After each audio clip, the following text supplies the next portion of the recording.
കഥ തുടരുന്നു. TV പത്രവാർത്തകളിലൊക്കെ തുറയിലെ കൊലപാതകങ്ങളെക്കുറിച്ച് അന്വേഷിക്കാൻ ക്രൈംബ്രാഞ്ചിന് സർക്കാർ നിർദ്ദേശം നൽകിയ കാര്യമുണ്ടായിരുന്നു. പൗരസമിതിക്കാർക്ക് സന്തോഷമായി. ഇനി കേസ് തെളിയും, നിങ്ങൾ നോക്കിക്കോ, ചട്ടുകാലൻ കൊച്ചുകുട്ടി കണ്ടവരോടൊക്കെ പറഞ്ഞുകൊണ്ടിരുന്നു.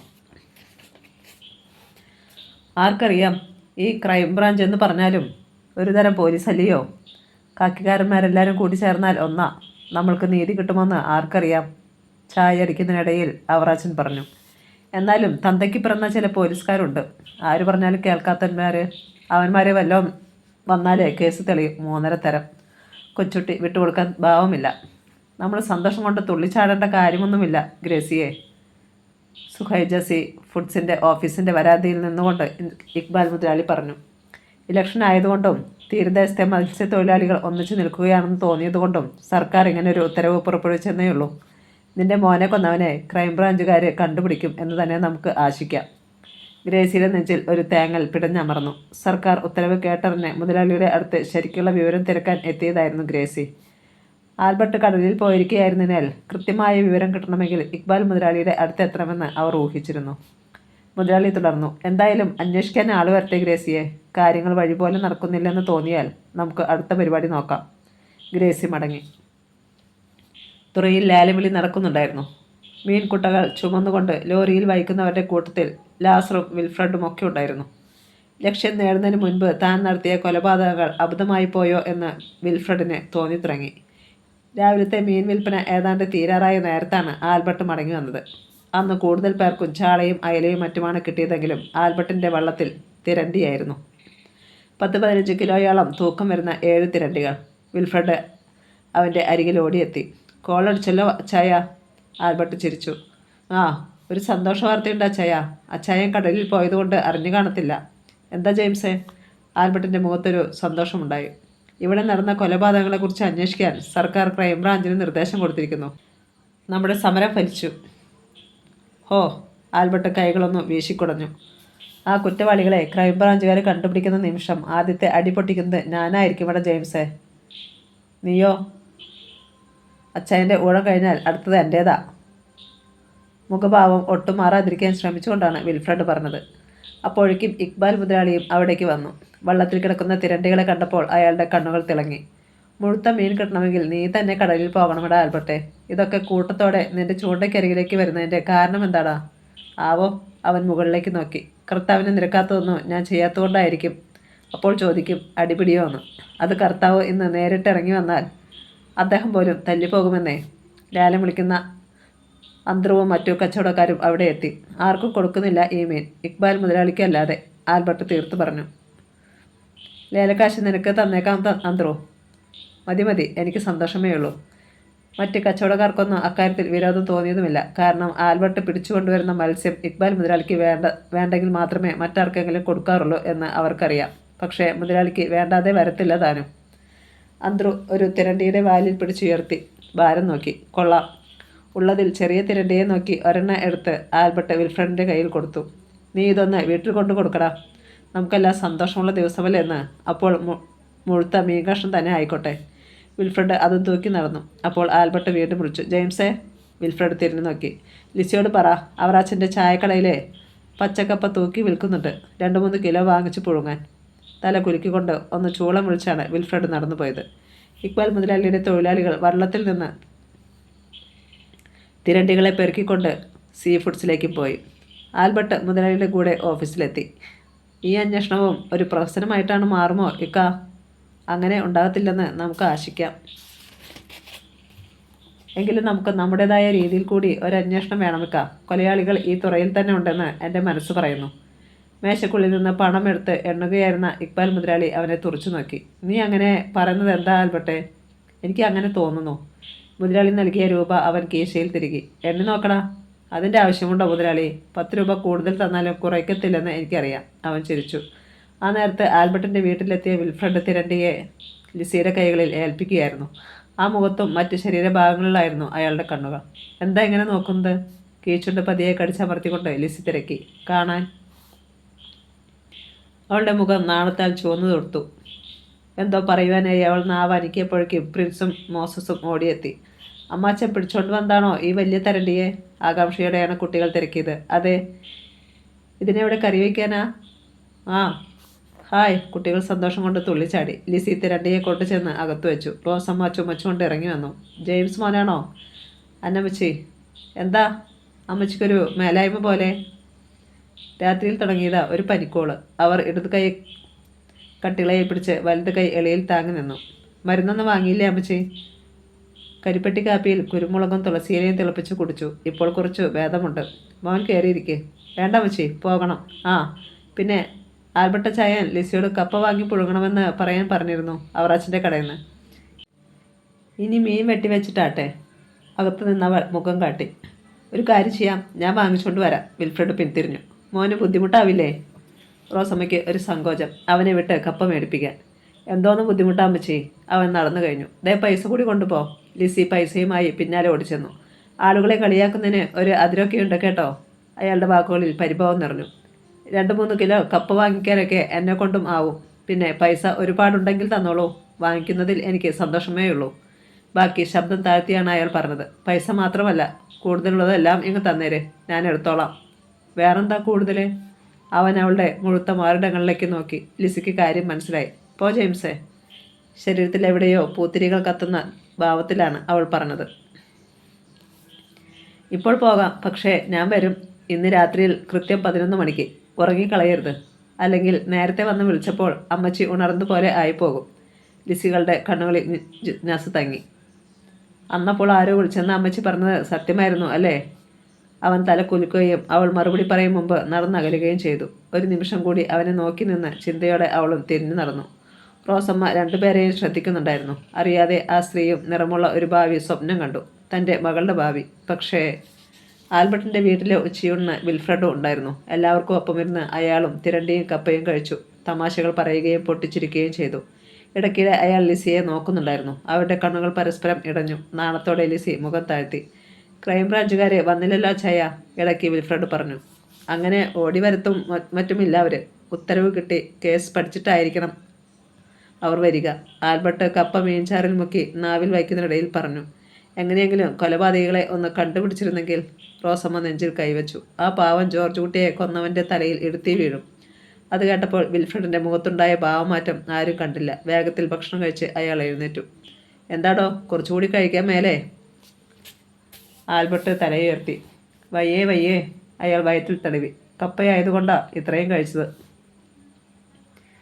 എല്ലാവരും ഭക്ഷണം കഴിച്ച് തീരുന്നതുവരെ അയാൾ അവിടെ ഇരുന്നു. പ്രിൻസും മോസസും മീൻ കഷ്ണങ്ങൾ മാത്രം പെറുക്കി തിന്നുകയായിരുന്നു. സ്രാവും തിരണ്ടിയും നെയ്മീനും മറ്റുമാണ് അവർക്ക് ഏറെ ഇഷ്ടപ്പെട്ട മത്സ്യങ്ങൾ. വയറു നിറഞ്ഞു. പ്രിൻസ് പതുക്കെ എഴുന്നേൽക്കാനുള്ള മട്ടായി. ഞാൻ ഇച്ചിരിയും കൂടെ തിന്നുക, മോസസ് പറഞ്ഞു. ഒരു സിഗരറ്റ് കത്തിച്ചുകൊണ്ട് വിൽഫ്രഡ് മറ്റൊരെണ്ണം ആൽബർട്ടിന് നീട്ടി. അവൻ അത് വാങ്ങിച്ച് തീ കൊളുത്തി. ഇരുവരും പുറത്തിറങ്ങി ഒരു തെങ്ങിൻ്റെ നിഴലിലിരുന്നു. സുഖമുള്ള ഒരു കടൽക്കാറ്റ് വീശി വന്നു. വെയിലേറ്റ് തിരമാലകൾ വെട്ടിത്തിളങ്ങി. പരുന്തിരിക്കൂട്ട അപ്പോഴും താഴേക്ക് നോക്കിക്കൊണ്ട് തുറയ്ക്ക് മീതെ ചുറ്റിക്കറങ്ങുകയായിരുന്നു. കടലിൽ നിന്നെത്തിയവർ വട്ടം വിട്ടിരുന്ന് ചീട്ട് കളിക്കുകയും കേടായ വലകൾ നന്നാക്കുകയും ചെയ്യുന്നുണ്ടായിരുന്നു. ഒരു തൂക്കുപാത്രവുമായി മാർത്ത നടന്നു വരുന്നത് ആൽബർട്ട് കണ്ടു. ഇങ്ങോട്ട് വാടി, ആൽബർട്ട് വിളിച്ചു. അവൾ വന്നു. എന്താ ചായ? ഈ പാത്രത്തിനകത്ത് എന്താ? ഒന്നുമില്ല. അവൾ അത് തുറന്നു കാണിച്ചു. പിന്നെ ഇതും തൂക്കിക്കൊണ്ട് നടക്കുന്നത് എന്തിനാടി? ലിസിയമ്മ പറഞ്ഞു ഒരു പാത്രവും കൊണ്ട് ഇങ്ങോട്ട് വരാൻ. അത് ശരി, ഇപ്പം കാര്യം മനസ്സിലായി. തിരണ്ടിക്കരിക്കായിരിക്കും. ബാക്കിയുള്ളവൻ കടലിൽ പോയി മീൻ പിടിച്ചുകൊണ്ട് വരും. അതടിച്ചു മാറ്റാൻ വേറെ ചിലരും. അവൻ ചിരിച്ചു. ഓ, അത്ര പത്രസുകാരൻ്റെ മീൻ കറിയാണെങ്കിൽ എനിക്കെങ്ങും വേണ്ട. ഞങ്ങൾ പാവങ്ങളാ, അതുകൊണ്ട് വല്ല ചാളയോ മറ്റോ വാങ്ങിച്ചോളാം. മാർത്ത മുഖം വീർപ്പിച്ചു. അപ്പോഴേക്കും പിണങ്ങിയോടി. അയ്യട മോനെ, അച്ചായൻ എന്ത് പറഞ്ഞാലും മീൻ കറിയും കൊണ്ടേ ഞാൻ പോകൂ. പറഞ്ഞതും ആൽബർട്ടിനെ നോക്കി ഒന്ന് മുഖം വെട്ടിച്ച് അമ്മാമ എന്ന് വിളിച്ചുകൊണ്ട് അവൾ വീടിനുള്ളിലേക്ക് കയറിപ്പോയി. വിൽഫ്രഡ് കൊതിയോടെ അവളെ നോക്കിയിരിക്കുകയായിരുന്നു. പിടയ്ക്കുന്ന കരിമീൻ പോലെയാണിവൾ. ആരും മോഹിച്ചു പോകുന്ന അംഗം മുഴുപ്പും സൗന്ദര്യവും. ഇവിടുത്തെ ജോലി പൂർത്തിയാക്കി പോകും മുമ്പ് ഒരു വട്ടമെങ്കിലും ഈ കരിമീനിൻ്റെ രുചി തനിക്കറിയണം അയാൾ തീരുമാനിക്കുകയായിരുന്നു. പാവം പെണ്ണ്, പറഞ്ഞുകൊണ്ട് ആൽബർട്ട് വിൽഫ്രഡിന് നേരെ തിരിഞ്ഞു. അയാൾ മാർത്ത പോയ ഭാഗത്തേക്ക് തന്നെ നോക്കിയിരിക്കുന്നത് കണ്ടപ്പോൾ ആൽബർട്ടിൻ്റെ നെറ്റി ചുളിഞ്ഞു. ഏയ് വിൽഫ്രഡ്, അവൻ അയാളുടെ തോളിൽ തട്ടി. എന്താ ആലോചിക്കുന്നത്? ഉറക്കത്തിൽ നിന്ന് ഉണരുന്നതുപോലെ വിൽഫ്രഡ് ഞെട്ടി ഉണർന്നു. എന്താ ഒരു ചിന്ത? ഞാൻ മാർത്തയെക്കുറിച്ച് ചിന്തിക്കുകയായിരുന്നു. ജാലി മറച്ചു വെച്ചുകൊണ്ട് അയാൾ പറഞ്ഞു. ജോർജ് കുട്ടിയെ സ്വപ്നം കണ്ട് കഴിഞ്ഞവളല്ലേ. ഇപ്പോൾ ഇവൾ എന്തുമാത്രം വിഷമിക്കുന്നുണ്ടാവും. പുറത്ത് ചിരിച്ചു കാണിക്കുന്നുണ്ടെങ്കിലും അവൾ ജോർജ് കുട്ടിയെ സ്നേഹിച്ചിരുന്നില്ലെന്ന് പറയാൻ നാവ് അനക്കിയതാണ് ആൽബർട്ട്. പക്ഷേ അത് വേണ്ടെന്ന് വെച്ച് പറഞ്ഞത് എങ്ങനെയാണ്? അതെ അതെ, അവളുടെ ഉള്ളിൽ ഒരു സമുദ്രം തന്നെ ഉണ്ടാവും. കുറച്ചു കഴിഞ്ഞപ്പോൾ മീൻകറിയുമായി മാർത്ത മടങ്ങി വന്നു. മട്ട് കണ്ടിട്ട് പാത്രം നിറച്ചും കോരിക്കൊണ്ട് പോകുന്ന പോലുണ്ടല്ലോ. ആൽബർട്ട് അവളെ ചൊടിപ്പിടിപ്പിക്കാൻ ശ്രമിച്ചു. നിറച്ചു ഉണ്ട്, അതിനിപ്പോൾ എന്ത് വേണം? അവൾ ചിരിയടക്കി അവൻ്റെ മുഖത്തേക്ക് സൂക്ഷിച്ചു നോക്കി. അയ്യോ, ഒന്നും വേണ്ടായേ. അങ്ങനെ പറഞ്ഞോ. അവൾ പോയി. പിൻചലനങ്ങൾ തൻ്റെ ഉള്ളിൽ വികാരത്തിൻ്റെ വേലിയേറ്റങ്ങൾ ഉണ്ടാക്കുന്നത് വിൽഫ്രഡ് അറിഞ്ഞു. ഞാൻ പോയി ഒന്ന് കിടക്കട്ടെ. അയാൾ എഴുന്നേറ്റു. ശരി. ആൽബർട്ട് അവിടെ തന്നെ മണ്ണിലേക്ക് ചാഞ്ഞു. ഇന്ന് കടയിൽ പോണോ? പിന്നെ പോകണം. വിൽഫ്രഡ് ഇക്ബാൽ മുതലാളിയുടെ ഓഫീസിന് പിന്നിലെ വരാന്തയിൽ ചെന്ന് കിടന്നു. രാത്രി ലിസിയുടെ അരികിൽ പോകുന്നതിനെക്കുറിച്ച് ഓർത്തു. ഒപ്പം മറ്റൊരു കാര്യം കൂടി അയാളുടെ മനസ്സിലെത്തി. കോഴിക്കോട്ടുകാരൻ കട്ട അഷ്റഫ് ഏൽപ്പിച്ചിട്ട് പോയ ജോലി. അഡ്വക്കേറ്റ് ജനാർദ്ദൻ പയ്യെ അങ്കിൾ ഫ്രെഡി എവിടെയാണ് താമസിപ്പിച്ചിരിക്കുന്നതെന്ന് അറിയുന്ന കാര്യം. അഷ്റഫിൻ്റെ നിർദ്ദേശം അനുസരിച്ചില്ലെങ്കിൽ ഉണ്ടാകാവുന്ന ഭവിഷ്യത്തുകളെക്കുറിച്ച് ശരിക്കും ബോധവാനായിരുന്നു വിൽഫ്രഡ്. ഇവിടെ നടന്ന കൊലപാതകങ്ങൾക്ക് പിന്നിൽ താനാണെന്ന് അയാൾ പോലീസിൽ അറിയിക്കാൻ പോലും മടിച്ചെന്ന് വരില്ല. അതോടെ തൻ്റെ പദ്ധതികൾ മുഴുവൻ പൊളിയും. അങ്ങനെ ഒരു ചിന്ത വന്നതോടെ വിൽഫ്രഡ് എഴുന്നേറ്റു. വേഷം മാറി അവിടെ നിന്ന് പട്ടണത്തിലേക്ക് യാത്രയാകുകയും ചെയ്തു. ആ നേരത്ത് അങ്കിൾ ഫ്രെഡിയുടെ മുന്നിൽ ചാണ്ടിക്കുഞ്ഞും ജോൺസണും ആൻഡ്രൂസും ഉണ്ടായിരുന്നു. കോഴിക്കോട്ട് നിന്ന് അവർ എത്തിച്ചേർന്നിട്ട് അധിക നേരം ആയിട്ടില്ല. തോമസ് എല്ലാവർക്കും ചായ കൊണ്ടുവന്ന് കൊടുത്തു. അത് കഴിച്ചിട്ടാണ് സംസാരം തുടങ്ങിയത്. അഡ്വക്കേറ്റ് ജനാർദ്ദന പൈ എവിടെയാണെന്നറിയാതെ നമുക്ക് ഒരടി പോലും മുന്നോട്ട് നീങ്ങാൻ കഴിയാത്ത അവസ്ഥയാണ്.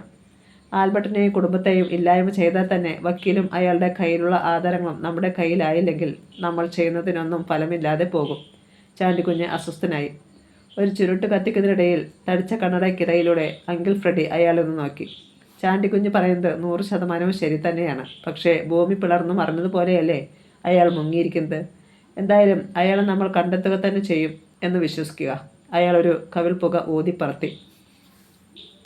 എങ്കിൽ നമുക്ക് മറ്റുള്ള കാര്യങ്ങളെക്കുറിച്ച് ഒരു തീരുമാനമെടുക്കാൻ ഇനി വൈകേണ്ട കാര്യമില്ല.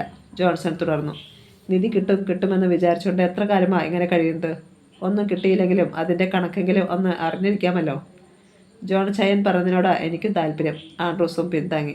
അങ്കിൾ ഫ്രെഡി കസേരയിൽ നിന്ന് എണീറ്റ് മുറിയിലൂടെ 2-3 ചാൽ നടന്നു. എല്ലാം കണ്ടും കേട്ടും തോമസ് ഭിത്തിയും ചാരി നിൽക്കുകയായിരുന്നു. തോമസ്, അപ്പുറത്തേക്ക് പോ. ഞങ്ങൾക്ക് ചില കുടുംബകാര്യങ്ങൾ പറയാനുണ്ട്, ചാണ്ടിക്കുഞ്ഞ് നിർദ്ദേശിച്ചു. തോമസ് ഒന്ന് വിളറി. തോമസ് ഇവിടെ നിൽക്കുന്നതിൽ കുഴപ്പമൊന്നുമില്ല. നമ്മുടെ എല്ലാ കാര്യങ്ങളും അറിയാവുന്നവനല്ലേ, ഫ്രെഡി പറഞ്ഞു. അത് വേണ്ടെങ്കിൽ നമ്മൾ കുടുംബക്കാർ പറയുന്നതെല്ലാം അന്യനൊരുത്തം കേൾക്കുന്നത് എന്തിനാ? ആൻഡ്രൂസ് നീരസത്തോടെ തിരക്കി. അങ്കിൾ ഫ്രെഡിയുടെ കണ്ണുകൾ കുറുകുകയും പുരുകം ചുളിയുകയും ചെയ്തു.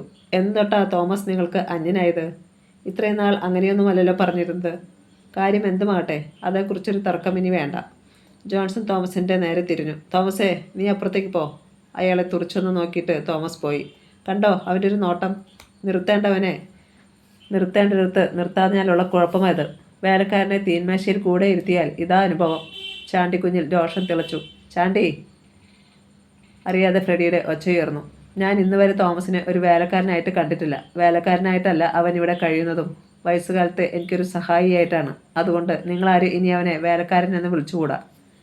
പിന്നെ എന്ത് വിളിക്കണം? ജോൺസന്റെ ശബ്ദത്തിൽ പുച്ഛം നിറഞ്ഞു. തോമസ്, അങ്ങനെ മാത്രം വിളിച്ചാൽ മതി. ഞാനൊന്ന് ചോദിക്കട്ടെ എങ്കിൽ? ചാണ്ടിക്കുഞ്ഞ് എന്തോ ചോദിക്കാൻ ഭാവിച്ചെങ്കിലും ജോൺസൺ വിലക്കി. അച്ചായ, വേണ്ട. വെറുതെ ഒരു വാഗ്വാദത്തിന് വേണ്ടിയല്ല നമ്മൾ കോഴിക്കോട്ട് നിന്ന് ഇല്ലാത്ത സമയമുണ്ടാക്കി ഇവിടെ വരെ വന്നത്. അതോടെ ചാണ്ടിക്കുഞ്ഞ് അല്പം ഒന്നയഞ്ഞു. നമുക്ക് വിഷയത്തിലേക്ക് വരാം. അങ്കിൾ ഇരിക്കെ. ആൻഡ്രൂസ് അയാളെ അന്വയിപ്പിച്ചിരുത്തി.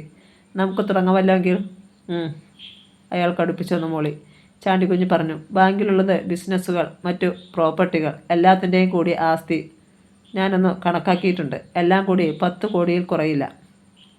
അതിനെ എങ്ങനെ വിഭജിക്കണം എന്നാണ് നമ്മൾ ചിന്തിക്കേണ്ടത്. 10 കോടിയോ? അങ്കിൾ ഫ്രെഡി നെറ്റി ചുളിച്ചു.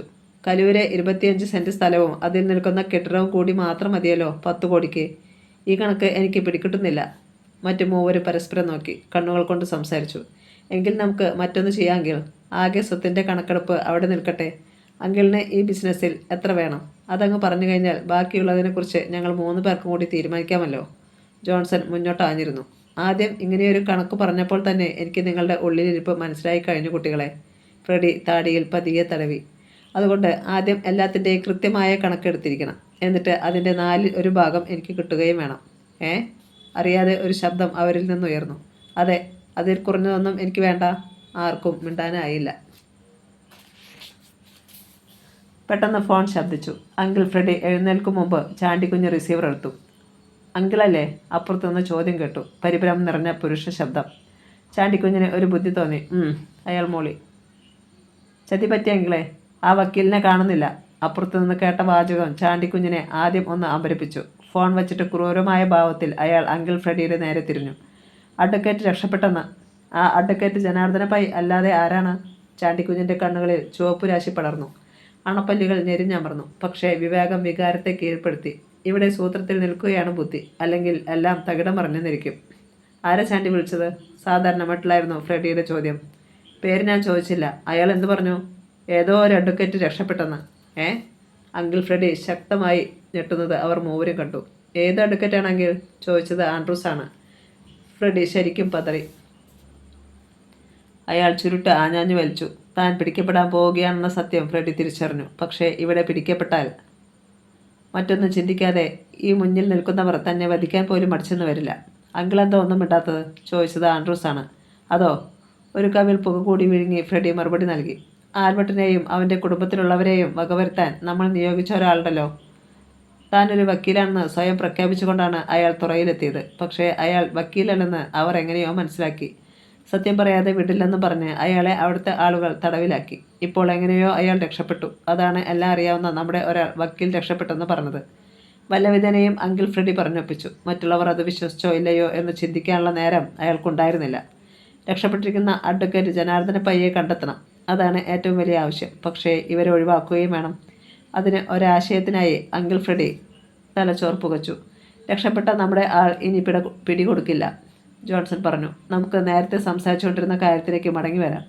അതെ അതെ, ചാണ്ടിക്കുഞ്ഞും പിന്താങ്ങി. അല്ലെങ്കിൽ രക്ഷപ്പെട്ട അയാൾ നേരെ ഇങ്ങോട്ട് വന്നേക്കുമല്ലോ. തീക്കനലുകൾക്ക് മുകളിൽ നിൽക്കുന്ന അനുഭവമായിരുന്നു ഫ്രെഡിക്ക്. തോമസ് ഈ മുറിയിലുണ്ടായിരുന്നെങ്കിൽ കാര്യത്തിൻ്റെ ഗൗരവം മനസ്സിലാക്കി പ്രവർത്തിച്ചേനെ. ഇനിയിപ്പോൾ അങ്കിൾ ഇരിക്കണം. കാര്യങ്ങൾ ഒരു ധാരണയിലെത്തിയിട്ട് ഇന്ന് തന്നെ ഞങ്ങൾക്ക് കോഴിക്കോട്ടേക്ക് മടങ്ങണം. പക്ഷേ ഫ്രെഡി ഇരുന്നില്ല. നിങ്ങൾ വെയിറ്റ് ചെയ്യേ, ഞാൻ പുറത്തേക്കൊന്ന് പോയിട്ട് വരാം എന്ന് പറഞ്ഞിട്ട് തിടുക്കത്തിൽ അയാൾ പുറത്തേക്ക് പോയി. അതിനിടെ തോമസിനെയും വിളിച്ചു. തോമസേ, കാറിറക്ക്. ഗൗരവമേറിയ എന്തോ പ്രശ്നമാണെന്ന് ഉറപ്പായ തോമസ് പെട്ടെന്ന് കാറിറക്കി. അത് ഗേറ്റ് കടന്ന് പായുന്നത് ചാണ്ടിക്കുഞ്ഞും മറ്റും ജനാലയിലൂടെ കാണുന്നുണ്ടായിരുന്നു. ആ പോക്ക് കണ്ടാൽ തന്നെ അറിയാം രക്ഷപ്പെട്ടത് അഡ്വക്കേറ്റ് ജനാർദ്ദന പൈ തന്നെയാണ്. ചാണ്ടിക്കുഞ്ഞ് മറ്റുള്ളവരെ നോക്കി. നമ്മൾ ഈ അവസരം മുതലെടുക്കണം. ഇനി ഈ കളവൻ്റെ കസ്റ്റഡിയിൽ അയാൾ എത്തിക്കൂടാ. ആൻഡ്രൂസേ, അഷ്റഫിനെ വിളിക്കേ. അവൻ കോഴിക്കോട്ടാണെങ്കിലും അവിടെ ഇരുന്നു ചിലത് ചെയ്യാൻ കഴിഞ്ഞേക്കും, ജോൺസൺ ആൻഡ്രൂസിനോട് പറഞ്ഞു. അതനുസരിച്ച് ആൻഡ്രൂസ് സെല്ലിൽ കട്ട അഷ്റഫിനെ വിളിച്ചു. കാര്യങ്ങൾ വ്യക്തമാക്കി. അഡ്വക്കേറ്റ് തിരികെ കസ്റ്റഡിയിലായോ എന്നറിയാതെ നിങ്ങൾ മടങ്ങരുത്, അഷ്റഫ് നിർദ്ദേശിച്ചു. ആ നേരത്ത് ജനാർദ്ദന പയ്യെ പാർപ്പിച്ചിരുന്ന ആ കെട്ടിടത്തിൽ എത്തിക്കഴിഞ്ഞിരുന്നു അങ്കിൾ ഫ്രെഡി. അവിടെ വക്കീലിനെ കാവൽ നിർത്തിയിരുന്ന 2 പേർ വിഷ്ണുരായി നിൽപ്പുണ്ട്. ഫ്രെഡിയെ കണ്ടപ്പോൾ അവരുടെ തല കുനിഞ്ഞു. അയാൾ ഒന്നും ചോദിച്ചില്ല. പകരം കൈവീശി അവരുടെ കർണത്ത് ഓരോന്ന് പൊട്ടിച്ചു. അനന്തരം അകത്തേക്ക് ചെന്നു. പിന്നിലെ വാതിൽ തുറന്നു കിടക്കുകയായിരുന്നു. അതുവഴിയായിരിക്കണം അഡ്വക്കേറ്റ് രക്ഷപ്പെട്ടത്. അങ്കിൾ ഫ്രെഡി ഉടനെ മട്ടാഞ്ചേരി ഗ്യാങ്ങിനെ വിളിച്ചു. രക്ഷപ്പെട്ട വക്കീലിനെ എത്രയും വേഗത്തിൽ കണ്ടുപിടിക്കണമെന്ന് നിർദ്ദേശിച്ചു. വിൽഫ്രഡ് അങ്കിൾ ഫ്രെഡിയുടെ വീട്ടിലെത്തി. അപ്പോൾ അവിടെ ചാണ്ടിക്കുഞ്ഞും മറ്റുമേ ഉണ്ടായിരുന്നുള്ളൂ. ഫ്രെഡി, അങ്കിൾ എന്തിയേ? വിൽഫ്രഡ് തിരക്കി. ഒരിടം വരെ പോയിരിക്കുക. നിങ്ങളാരാ? ചാണ്ടിക്കുഞ്ഞ് നെറ്റിച്ചുളിച്ചു. ഒരു പരിചയക്കാരനാ, പിന്നെ വന്ന് കണ്ടോളാം. അയാൾ തിരിഞ്ഞു നടന്നു. ജോൺസന്റെ ശബ്ദം പിന്തുടർന്നെത്തി. അങ്കിൾ വരുമ്പോൾ ആര് വന്നിരുന്നെന്ന് പറയണം. ആര് വന്നെന്ന് പറയണ്ട. ഇതെന്തൊരു മനുഷ്യൻ എന്ന ഭാവത്തിൽ അവർ മൂവരും പരസ്പരം നോക്കി. സന്ധ്യ. പതിവ് പോലെ ആൽബർട്ട് കടലിൽ പോകുവാനായി തിരത്തലപ്പിലേക്ക് വെള്ളം തള്ളിയിറക്കി. യമഹ എഞ്ചിൻ സ്റ്റാർട്ട് ചെയ്തു. തിരകൾക്ക് മുകളിലൂടെ വെള്ളം തെന്നിപ്പാഞ്ഞു പോയി. പശ്ചിമാമ്പലത്തിൽ കനൽക്കട്ട പോലെ നിന്നിരുന്ന സൂര്യൻ്റെ സ്വർണ്ണകിരണങ്ങൾ ഓളങ്ങളിൽ വൈരപ്പൊടി തൂവിയതുപോലെ കാണപ്പെട്ടു. ആൽബർട്ടും വള്ളവും ഒരു കറുത്ത പൊട്ടായും ആയുന്നത് ശ്രദ്ധിച്ചു നിൽക്കുകയായിരുന്നു വിൽഫ്രഡ്. ഈ രാത്രി തനിക്കുള്ളതാണ്. ഒന്നുച്ചത്തിൽ ചിരിക്കണമെന്ന് തോന്നി അയാൾക്ക്. സന്ധ്യ കഴിഞ്ഞപ്പോൾ വെടിമണിയനെ വിട്ട് 2 കുപ്പി കള്ളു വാങ്ങിച്ച് വിൽഫ്രഡ് കുടിച്ചു. ഇന്നെന്താ അച്ചായ, വലിയ സന്തോഷത്തിലാണല്ലോ? മണിയെ തിരക്കി. ഞാനും ഒന്ന് സന്തോഷിച്ചോട്ടടാ. പിന്നെയൊന്നുള്ളത്, എനിക്ക് സന്തോഷിക്കാൻ പ്രത്യേകിച്ച് കാര്യമൊന്നും വേണ്ട എന്നുള്ളതാണ്. മണിയൻ വായി പിളർന്നു പോയി. ഇതെന്തൊരു ജന്മം. വളരെ പെട്ടെന്ന് വിൽഫ്രഡ് കൽക്കെട്ടിൽ നിന്ന് എഴുന്നേറ്റപ്പോൾ മണിയന് സംശയം. രാസ്രാശാൻ വരുന്നതിന് മുമ്പേ അങ്ങ് പോവാണോ? ഒന്ന് ഉറങ്ങണം. എന്താണെന്ന് അറിയത്തില്ലടാ, ഇന്ന് ഭയങ്കര ക്ഷീണം. എന്നാൽ അങ്ങനെയാവട്ടെ. മണിയൻ്റെ ശബ്ദത്തിൽ നിരാശ പടർന്നു. ലാസർ കൂടി വന്നിരുന്നെങ്കിൽ വിൽഫ്രഡ് വീണ്ടും കള്ളു വാങ്ങിക്കൊണ്ടുവരാൻ പറയുമെന്നും ഒരു കുപ്പി കൂടി തനിക്ക് അകത്താക്കാമെന്നും അവൻ കരുതിയിരുന്നു. ആ ചാൻസാണ് നഷ്ടമാക്കുവാൻ പോകുന്നത്. എത്ര രൂപയായടാ? മണിയൻ അത് പറഞ്ഞു. എന്നാൽ ഇത് പിടിച്ചോ, 20 കൂടുതലുണ്ട്. നീ ഒരു കുപ്പി കൂടി അടിച്ചോ. മണിയന് സന്തോഷമായി. വരാൻ പോകുന്ന നിമിഷങ്ങളെക്കുറിച്ച് ഓർത്ത് വിൽഫ്രഡ് കാലുകൾ നീട്ടിവെച്ച് നടന്നു. സമയം കടന്നുപോയി. തുറയിൽ നിശബ്ദത ചേക്കേറി. തിരമാലകളുടെ ഹുങ്കാരം ഒഴിച്ചാൽ സർവത്ര ശാന്തമായിരുന്നു. ഇക്ബാൽ മുതലാളിയുടെ ഓഫീസിന് പിന്നിലെ വരാന്തയിൽ നിന്ന് എഴുന്നേൽക്കുന്നതിനിടയിൽ വിൽഫ്രഡ് ബീഡിത്തുണ്ട് കുത്തിക്കെടുത്തി. ആ നേരത്ത് വർദ്ധിച്ച നെഞ്ചിരിപ്പോടെ ഉറങ്ങാതെ കിടക്കുകയായിരുന്നു ലിസി. ഏതു നിമിഷവും ജെയിംസ് എത്തിച്ചേർന്നേക്കും. താൻ ഇറങ്ങിച്ചെന്നാൽ ആരെങ്കിലും കണ്ടുപോയാൽ പിന്നെ കടലിൽ ചാടി ചത്താൽ മതി. പക്ഷേ വികാരം വിവേകത്തെ കീഴ്പ്പെടുത്തുകയായിരുന്നു. വളരെ കാലമായി പുരുഷ സ്പർശനം ഏൽക്കാതെ കഴിയുന്ന അവളുടെ ശരീരത്തിന് ഇനി താങ്ങാൻ പറ്റാത്ത ഒരവസ്ഥ. പുറത്തെ മങ്ങിയ നാട്ടുവെളിച്ചം മുറിക്കുള്ളിലേക്ക് കടന്നു വരുന്നുണ്ടായിരുന്നു. ആ വെളിച്ചത്തിൽ തൻ്റെ അരികിൽ ഉറങ്ങിക്കിടക്കുന്ന പ്രിൻസിനെയും മോസസിനെയും അവൾ നോക്കി. പരസ്പരം കെട്ടിപ്പിടിച്ച് കിടക്കുകയാണ് കുഞ്ഞുങ്ങൾ. ഇവരുടെ അച്ഛനല്ലാതെ ഇക്കാലത്തിനിടയിൽ ഒരാൾ പോലും തൻ്റെ ശരീരത്തിൽ കൈവച്ചിട്ടില്ല. അങ്ങനെ ഓർത്തപ്പോൾ അവൾക്ക് സങ്കടം തോന്നി. ഈ കുഞ്ഞുങ്ങൾക്ക് താൻ നഷ്ടമാകുകയാണോ? ഇടനെഞ്ചിൽ ഒരു പിടച്ചിൽ. വികാരത്തിനു മേൽ വിവേകം ആധിപത്യം സ്ഥാപിക്കുന്നു. പുറത്ത് ഒരു കാലൊച്ച കേട്ടു. ജെയിംസ് വന്നോ? അവളുടെ നെഞ്ചിലും വല്ലാതെ ഉയർന്നു താണു. കർത്താവേ, ഈ പരീക്ഷണത്തിൽ തൻ്റെ കൂടെ നിൽക്കണേ. ജനാലയ്ക്കൽ ഒരു നിഴലനങ്ങി. ശ്വാസം മുട്ടുന്നത് പോലെ ഒരു അനുഭവം ലിസിക്കുണ്ടായി. ജനാലയ്ക്കിൽ നിന്ന് വിൽഫ്രഡ് ശബ്ദം താഴ്ത്തി വിളിച്ചു. ലിസി, ലിസി. അവൾ വിളി കേൾക്കാൻ ഭാവിച്ചു. പക്ഷേ ശബ്ദം പുറത്തു വന്നില്ല. ജനാലയ്ക്കിൽ നിന്നുകൊണ്ട് വിൽഫ്രഡ് അകത്തേക്ക് എത്തി നോക്കി. പക്ഷേ ഇരുട്ടിൽ ഒന്നും വ്യക്തമായി കാണുവാൻ കഴിയുന്നില്ല. ലിസി, ലിസി, എണീറ്റ് വാ, ഇത് ഞാനാ, ശബ്ദം താഴ്ത്തി അയാൾ പറഞ്ഞു. ലിസിയുടെ മനസ്സിലെ ചാഞ്ചാട്ടം കൂടിയതേയുള്ളൂ. പോകണോ വേണ്ടയോ ഒരു ഉത്തരം കിട്ടുന്നില്ല അവൾക്ക്. വിൽഫ്രഡ് ഇടയ്ക്കിടെ ചുറ്റും നോക്കുന്നുണ്ടായിരുന്നു. ആരെങ്കിലും തന്നെ കണ്ടുപോയാൽ ഒരു കൊലപാതകം കൂടി ആവശ്യമില്ലാതെ നടത്തേണ്ടി വരും. ഇവളെന്താണ് വരാൻ വൈകുന്നത്? മനസ്സിൽ അസ്വസ്ഥത പെരുകി. ലിസി, ഒന്ന് വേഗം ഇറങ്ങി വാ. ഞാൻ ഇവിടെ നിൽക്കുന്നത് ആരെങ്കിലും കണ്ടാൽ അത് കൂടുതൽ കുഴപ്പമാകും. നീ വാ, നമുക്ക് ആരും കാണാത്ത ഭാഗത്തേക്ക് മാറി നിൽക്കാം. പക്ഷേ അനങ്ങാനായില്ല അവൾക്ക്. ജെയിംസ് രാത്രിയിൽ വന്ന് വിളിക്കുന്നത് എന്തിനാണെന്ന് തനിക്കറിയാം. അവളുടെ കണ്ണുകൾ വീണ്ടും തൻ്റെ മക്കളുടെ നേരെ നീണ്ടു ചെന്നു. ഒന്നും അറിയാതെ കിടന്നിറങ്ങുന്ന കുഞ്ഞുങ്ങൾ. ലിസി, ലിസി. വീണ്ടും വിൽഫ്രഡിൻ്റെ ശബ്ദം. ആരെങ്കിലും വരും മുമ്പ് ഇറങ്ങി വാ. ലിസി ചിന്തിച്ചു. ജെയിംസ് ഇവിടെ ചുറ്റിപ്പറ്റി നിൽക്കുന്നത് കണ്ടാൽ മതി ആളുകൾക്ക് കഥയുണ്ടാക്കാൻ. മാത്രമല്ല, തുറയിലെ പെണ്ണ് പിഴയായാൽ പിന്നെ ആളുകൾ വച്ചേക്കില്ല. അതുകൊണ്ട് തനിക്ക് കർത്താവ് കൽപ്പിച്ചു തരുന്നതെന്തോ അതിനാൽ തൃപ്തിപ്പെടാം. അവൾ പതിയെ ജനാൽക്കിലേക്ക് എണീറ്റ് ചെന്നു. ജെയിംസേ, ഓ, ഉറങ്ങിപ്പോയി അല്ലേ? വേഗം ഇറങ്ങി വാ. ഇല്ല ജെയിംസ്, ഞാൻ വരില്ല, അവൾ പറഞ്ഞു. ലിസി. വിൽഫ്രഡിൻ്റെ ഒച്ച അറിയാതെ ഉയർന്നു. പതുക്കെ. അവൾ ജനലിനോട് അല്പം കൂടി ചേർന്ന് നിന്നു. ജെയിംസ് പോ. അയാളുടെ ഭാവം മാറി. ഞാൻ നേരത്തെ വരുമെന്ന് പറഞ്ഞപ്പോൾ പിന്നെ എന്താണ് നീ വരണ്ടെന്ന് പറയാനത്? എനിക്ക് അതിനുള്ള സാവകാശം കിട്ടിയിരുന്നില്ല ജെയിംസ്. ജെയിംസ് പോയി കഴിഞ്ഞ് ഞാൻ ഇതേക്കുറിച്ച് തന്നെ കുറച്ചേറെ ചിന്തിച്ചു. എന്നിട്ട് എന്തിനാ ഞാൻ പുറത്തേക്ക് വരുവാൻ നിങ്ങൾ പറയുന്നത്? അത് ഇത്രയും നേരമായിട്ടും നിനക്ക് മനസ്സിലായില്ലേ? മനസ്സിലായി. അതുകൊണ്ട് തന്നെയാണ് ചോദിക്കുന്നതും. എൻ്റെ അവസ്ഥ അറിയാമല്ലോ ജെയിംസിന്. 2 കുഞ്ഞുങ്ങളുടെ അമ്മ, ഭർത്താവിനാൽ ഉപേക്ഷിക്കപ്പെട്ടവൾ. ആ എന്നെയും ജെയിംസിനെയും കൂടി ആളുകൾ ഒന്നിച്ചു കണ്ടാൽ, അതും രാത്രിയിൽ. വിൽഫ്രഡിന് മിണ്ടാൻ കഴിഞ്ഞില്ല. ലിസി തുടർന്നു. ഈ തുറയിൽ പിന്നീട് എനിക്ക് ജീവിക്കാൻ കഴിയുമോ? പറക്കമുറ്റാത്ത 2 കുഞ്ഞുങ്ങളെയും കൊണ്ട് എവിടേക്ക് പോകും ഞാൻ? അങ്ങനെ എന്തെങ്കിലും ഉണ്ടായാൽ, വിൽഫ്രഡ് പറഞ്ഞു, നിന്നെയും കുഞ്ഞുങ്ങളെയും ഞാൻ സംരക്ഷിക്കും. പറയാൻ എന്തെളുപ്പം, പക്ഷേ പ്രവൃത്തിയിൽ വരുത്താൻ ബുദ്ധിമുട്ടാവും. എന്നെ വിശ്വാസമില്ലേ? ഉണ്ട്. എന്നാൽ ആദ്യം എന്നെ രജിസ്റ്റർ വിവാഹം ചെയ്യും. അതിനുശേഷം എന്തുമാകാം. ഓഹോ.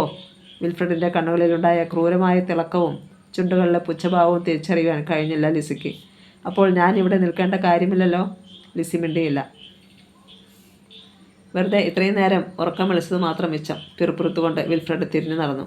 മങ്ങിയ നാട്ടുവെളിച്ചത്തിൽ അയാൾ അലിഞ്ഞു ചേരുന്നത് നോക്കി ജനലഴികളിൽ പിടിച്ചുകൊണ്ട് ലിസി നിന്നു. അവളിൽ നിന്നൊരു ദീർഘനിശ്വാസം ഉയർന്നു. അല്പനേരം കൂടി അവിടെ നിന്നിട്ട് ലിസി വന്ന കുട്ടികളുടെ കൂടെ കിടന്നു. അവരെ ചേർത്തണയ്ക്കുമ്പോൾ അവളുടെ കണ്ണുകൾ നിറഞ്ഞു തുളുമ്പി. തൻ്റെ സ്വത്തുക്കളാണിവർ. ഇവരെ തനിക്കൊരിക്കലും നഷ്ടപ്പെട്ടുകൂടാ. പക്ഷേ പകമൂത്ത മൂർഖൻ്റെ ഭാവത്തിലാണ് ഇക്ബാൽ മുതലാളിയുടെ ഓഫീസിന് പിന്നിലെ വരാന്തയിൽ വിൽഫ്രഡ് ചെന്നിരുന്നത്. തൻ്റെ കണക്കുകൂട്ടലുകൾ മുഴുവൻ ആ കഴിവരുടെ മോളെ തെറ്റിച്ചിരിക്കുന്നു. അതിന് പ്രതിഫലം ഒന്നേയുള്ളൂ, മരണം. എന്നാൽ ചുമ്മാതങ്ങ് മരിക്കാൻ അവളെ സമ്മതിക്കില്ല താൻ മോഹിച്ചതെന്തോ അത് അവളിൽ നിന്ന് കവർന്നെടുത്തിരിക്കും. അതിനുശേഷമേ മരണത്തിൻ്റെ ഗർത്തത്തിലേക്ക് അവളെ യാത്രയാക്കൂ. വിൽഫ്രഡ് തുരുത്തുരെ ബീഡികൾ പുകച്ചു തള്ളി. തുറയിലെത്തിയ ശേഷം അയാൾ സിഗരറ്റ് വല്ലപ്പോഴുമേ വലിക്കാറുണ്ടായിരുന്നു. താൻ സദാ സിഗരറ്റ് വലിച്ചാൽ അതിനുള്ള പണം എവിടെ നിന്നാണ് മറ്റുള്ളവർ സംശയിച്ചാലോ? വിൽഫ്രഡ് തൊട്ടടുത്ത വാഴയുടെ ചുവട്ടിൽ കുഴിച്ചിട്ടിരുന്ന ഒരു കുപ്പി മാന്തിയെടുത്തു. അതിലെ മണ്ണ് കഴുകിക്കളഞ്ഞു. അര ബോട്ടിൽ റമ്മായിരുന്നു അത്. അത് പൊട്ടിച്ച് വെള്ളം ചേർക്കാതെ തന്നെ അയാൾ വായിലേക്ക് കമഴ്ത്തി 4-5 കവിൾ കുടിച്ചു. ദിവസങ്ങൾ പിന്നെയും കടന്നുപോയി. വിൽഫ്രഡ് പിന്നെ ആൽബർട്ടിൻ്റെ വീട്ടിലേക്ക് അങ്ങനെ വന്നില്ല. ലിസിയെ കണ്ടപ്പോഴൊക്കെ അയാൾ മുഖം തിരിച്ചു നടക്കുകയും ചെയ്തു. ലിസിക്ക് പക്ഷേ സന്തോഷമായിരുന്നു. ആവശ്യമില്ലാത്ത മോഹങ്ങളൊന്നും ഇനി ജെയിംസിൻ്റെ മനസ്സിൽ ഉണ്ടാകത്തില്ലല്ലോ.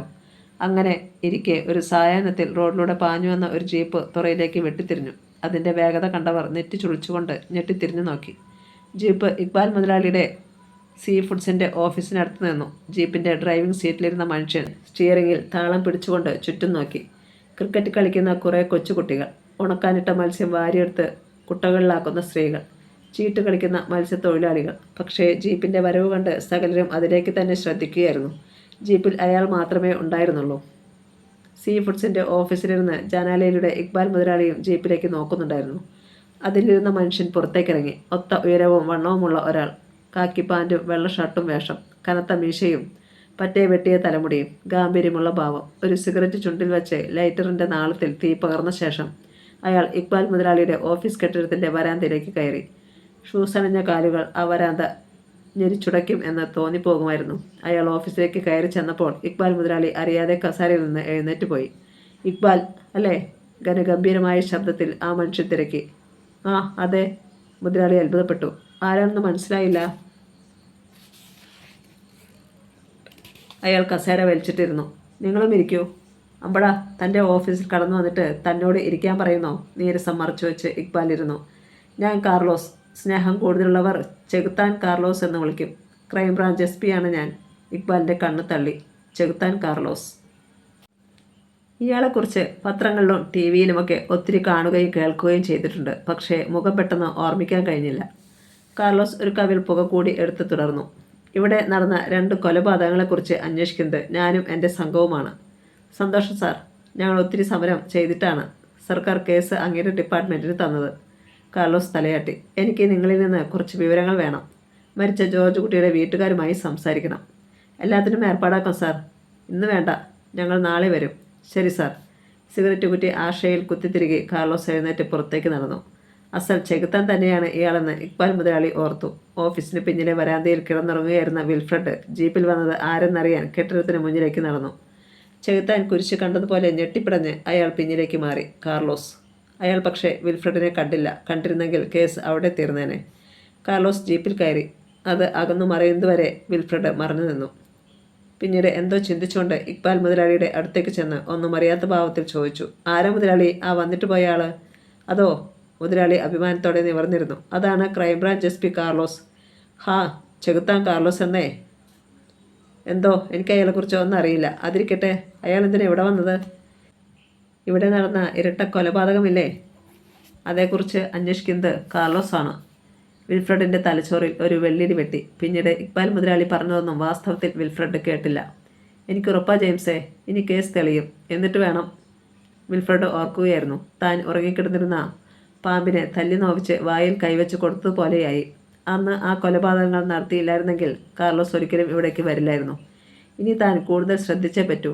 തന്നെ കാർലോസിനറിയാം. അയാളുടെ മുന്നിൽ പെട്ടുപോയാൽ താൻ കുടുങ്ങും. കൊലയ്ക്ക് പിന്നിൽ താനാണെന്ന് അയാൾക്ക് ബോധ്യമാവും.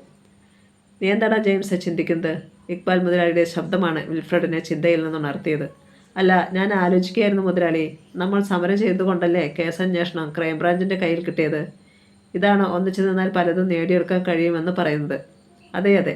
പിന്നീടൊന്നും പറയാതെ കാർലോസിനെ തന്നെ ഓർത്തുകൊണ്ട് അയാൾ അവിടെ നിന്ന് ഇറങ്ങി. ആകെ അസ്വസ്ഥനായിരുന്നു അങ്കിൾ ഫ്രെഡി. തടവിൽ നിന്ന് ചാടിപ്പോയ അഡ്വക്കേറ്റ് ജനാർദ്ദന പയ്യെ കണ്ടുപിടിക്കാൻ ഇനിയും കഴിഞ്ഞിട്ടില്ല. മട്ടാഞ്ചേരിയിലെ തൻ്റെ പിള്ളേരെ ഇനി അന്വേഷിക്കാൻ സ്ഥലമില്ല. ഭൂമി പിളർന്നു മറിഞ്ഞതുപോലെയല്ലേ അയാളെ കാണാതായത്. ഏതു നിമിഷവും അയാൾ വീട്ടിൽ എത്തിച്ചേർന്നേക്കുമെന്ന വിചാരത്തിൽ അവിടെയും ആളുകളെ കാവൽ നിർത്തിയിരിക്കുകയാണ്. ചാണ്ടിക്കുഞ്ഞും മറ്റും തന്നോട് നീരസത്തിലാണ് കോഴിക്കോട്ടേക്ക് മടങ്ങിയിരിക്കുന്നത്.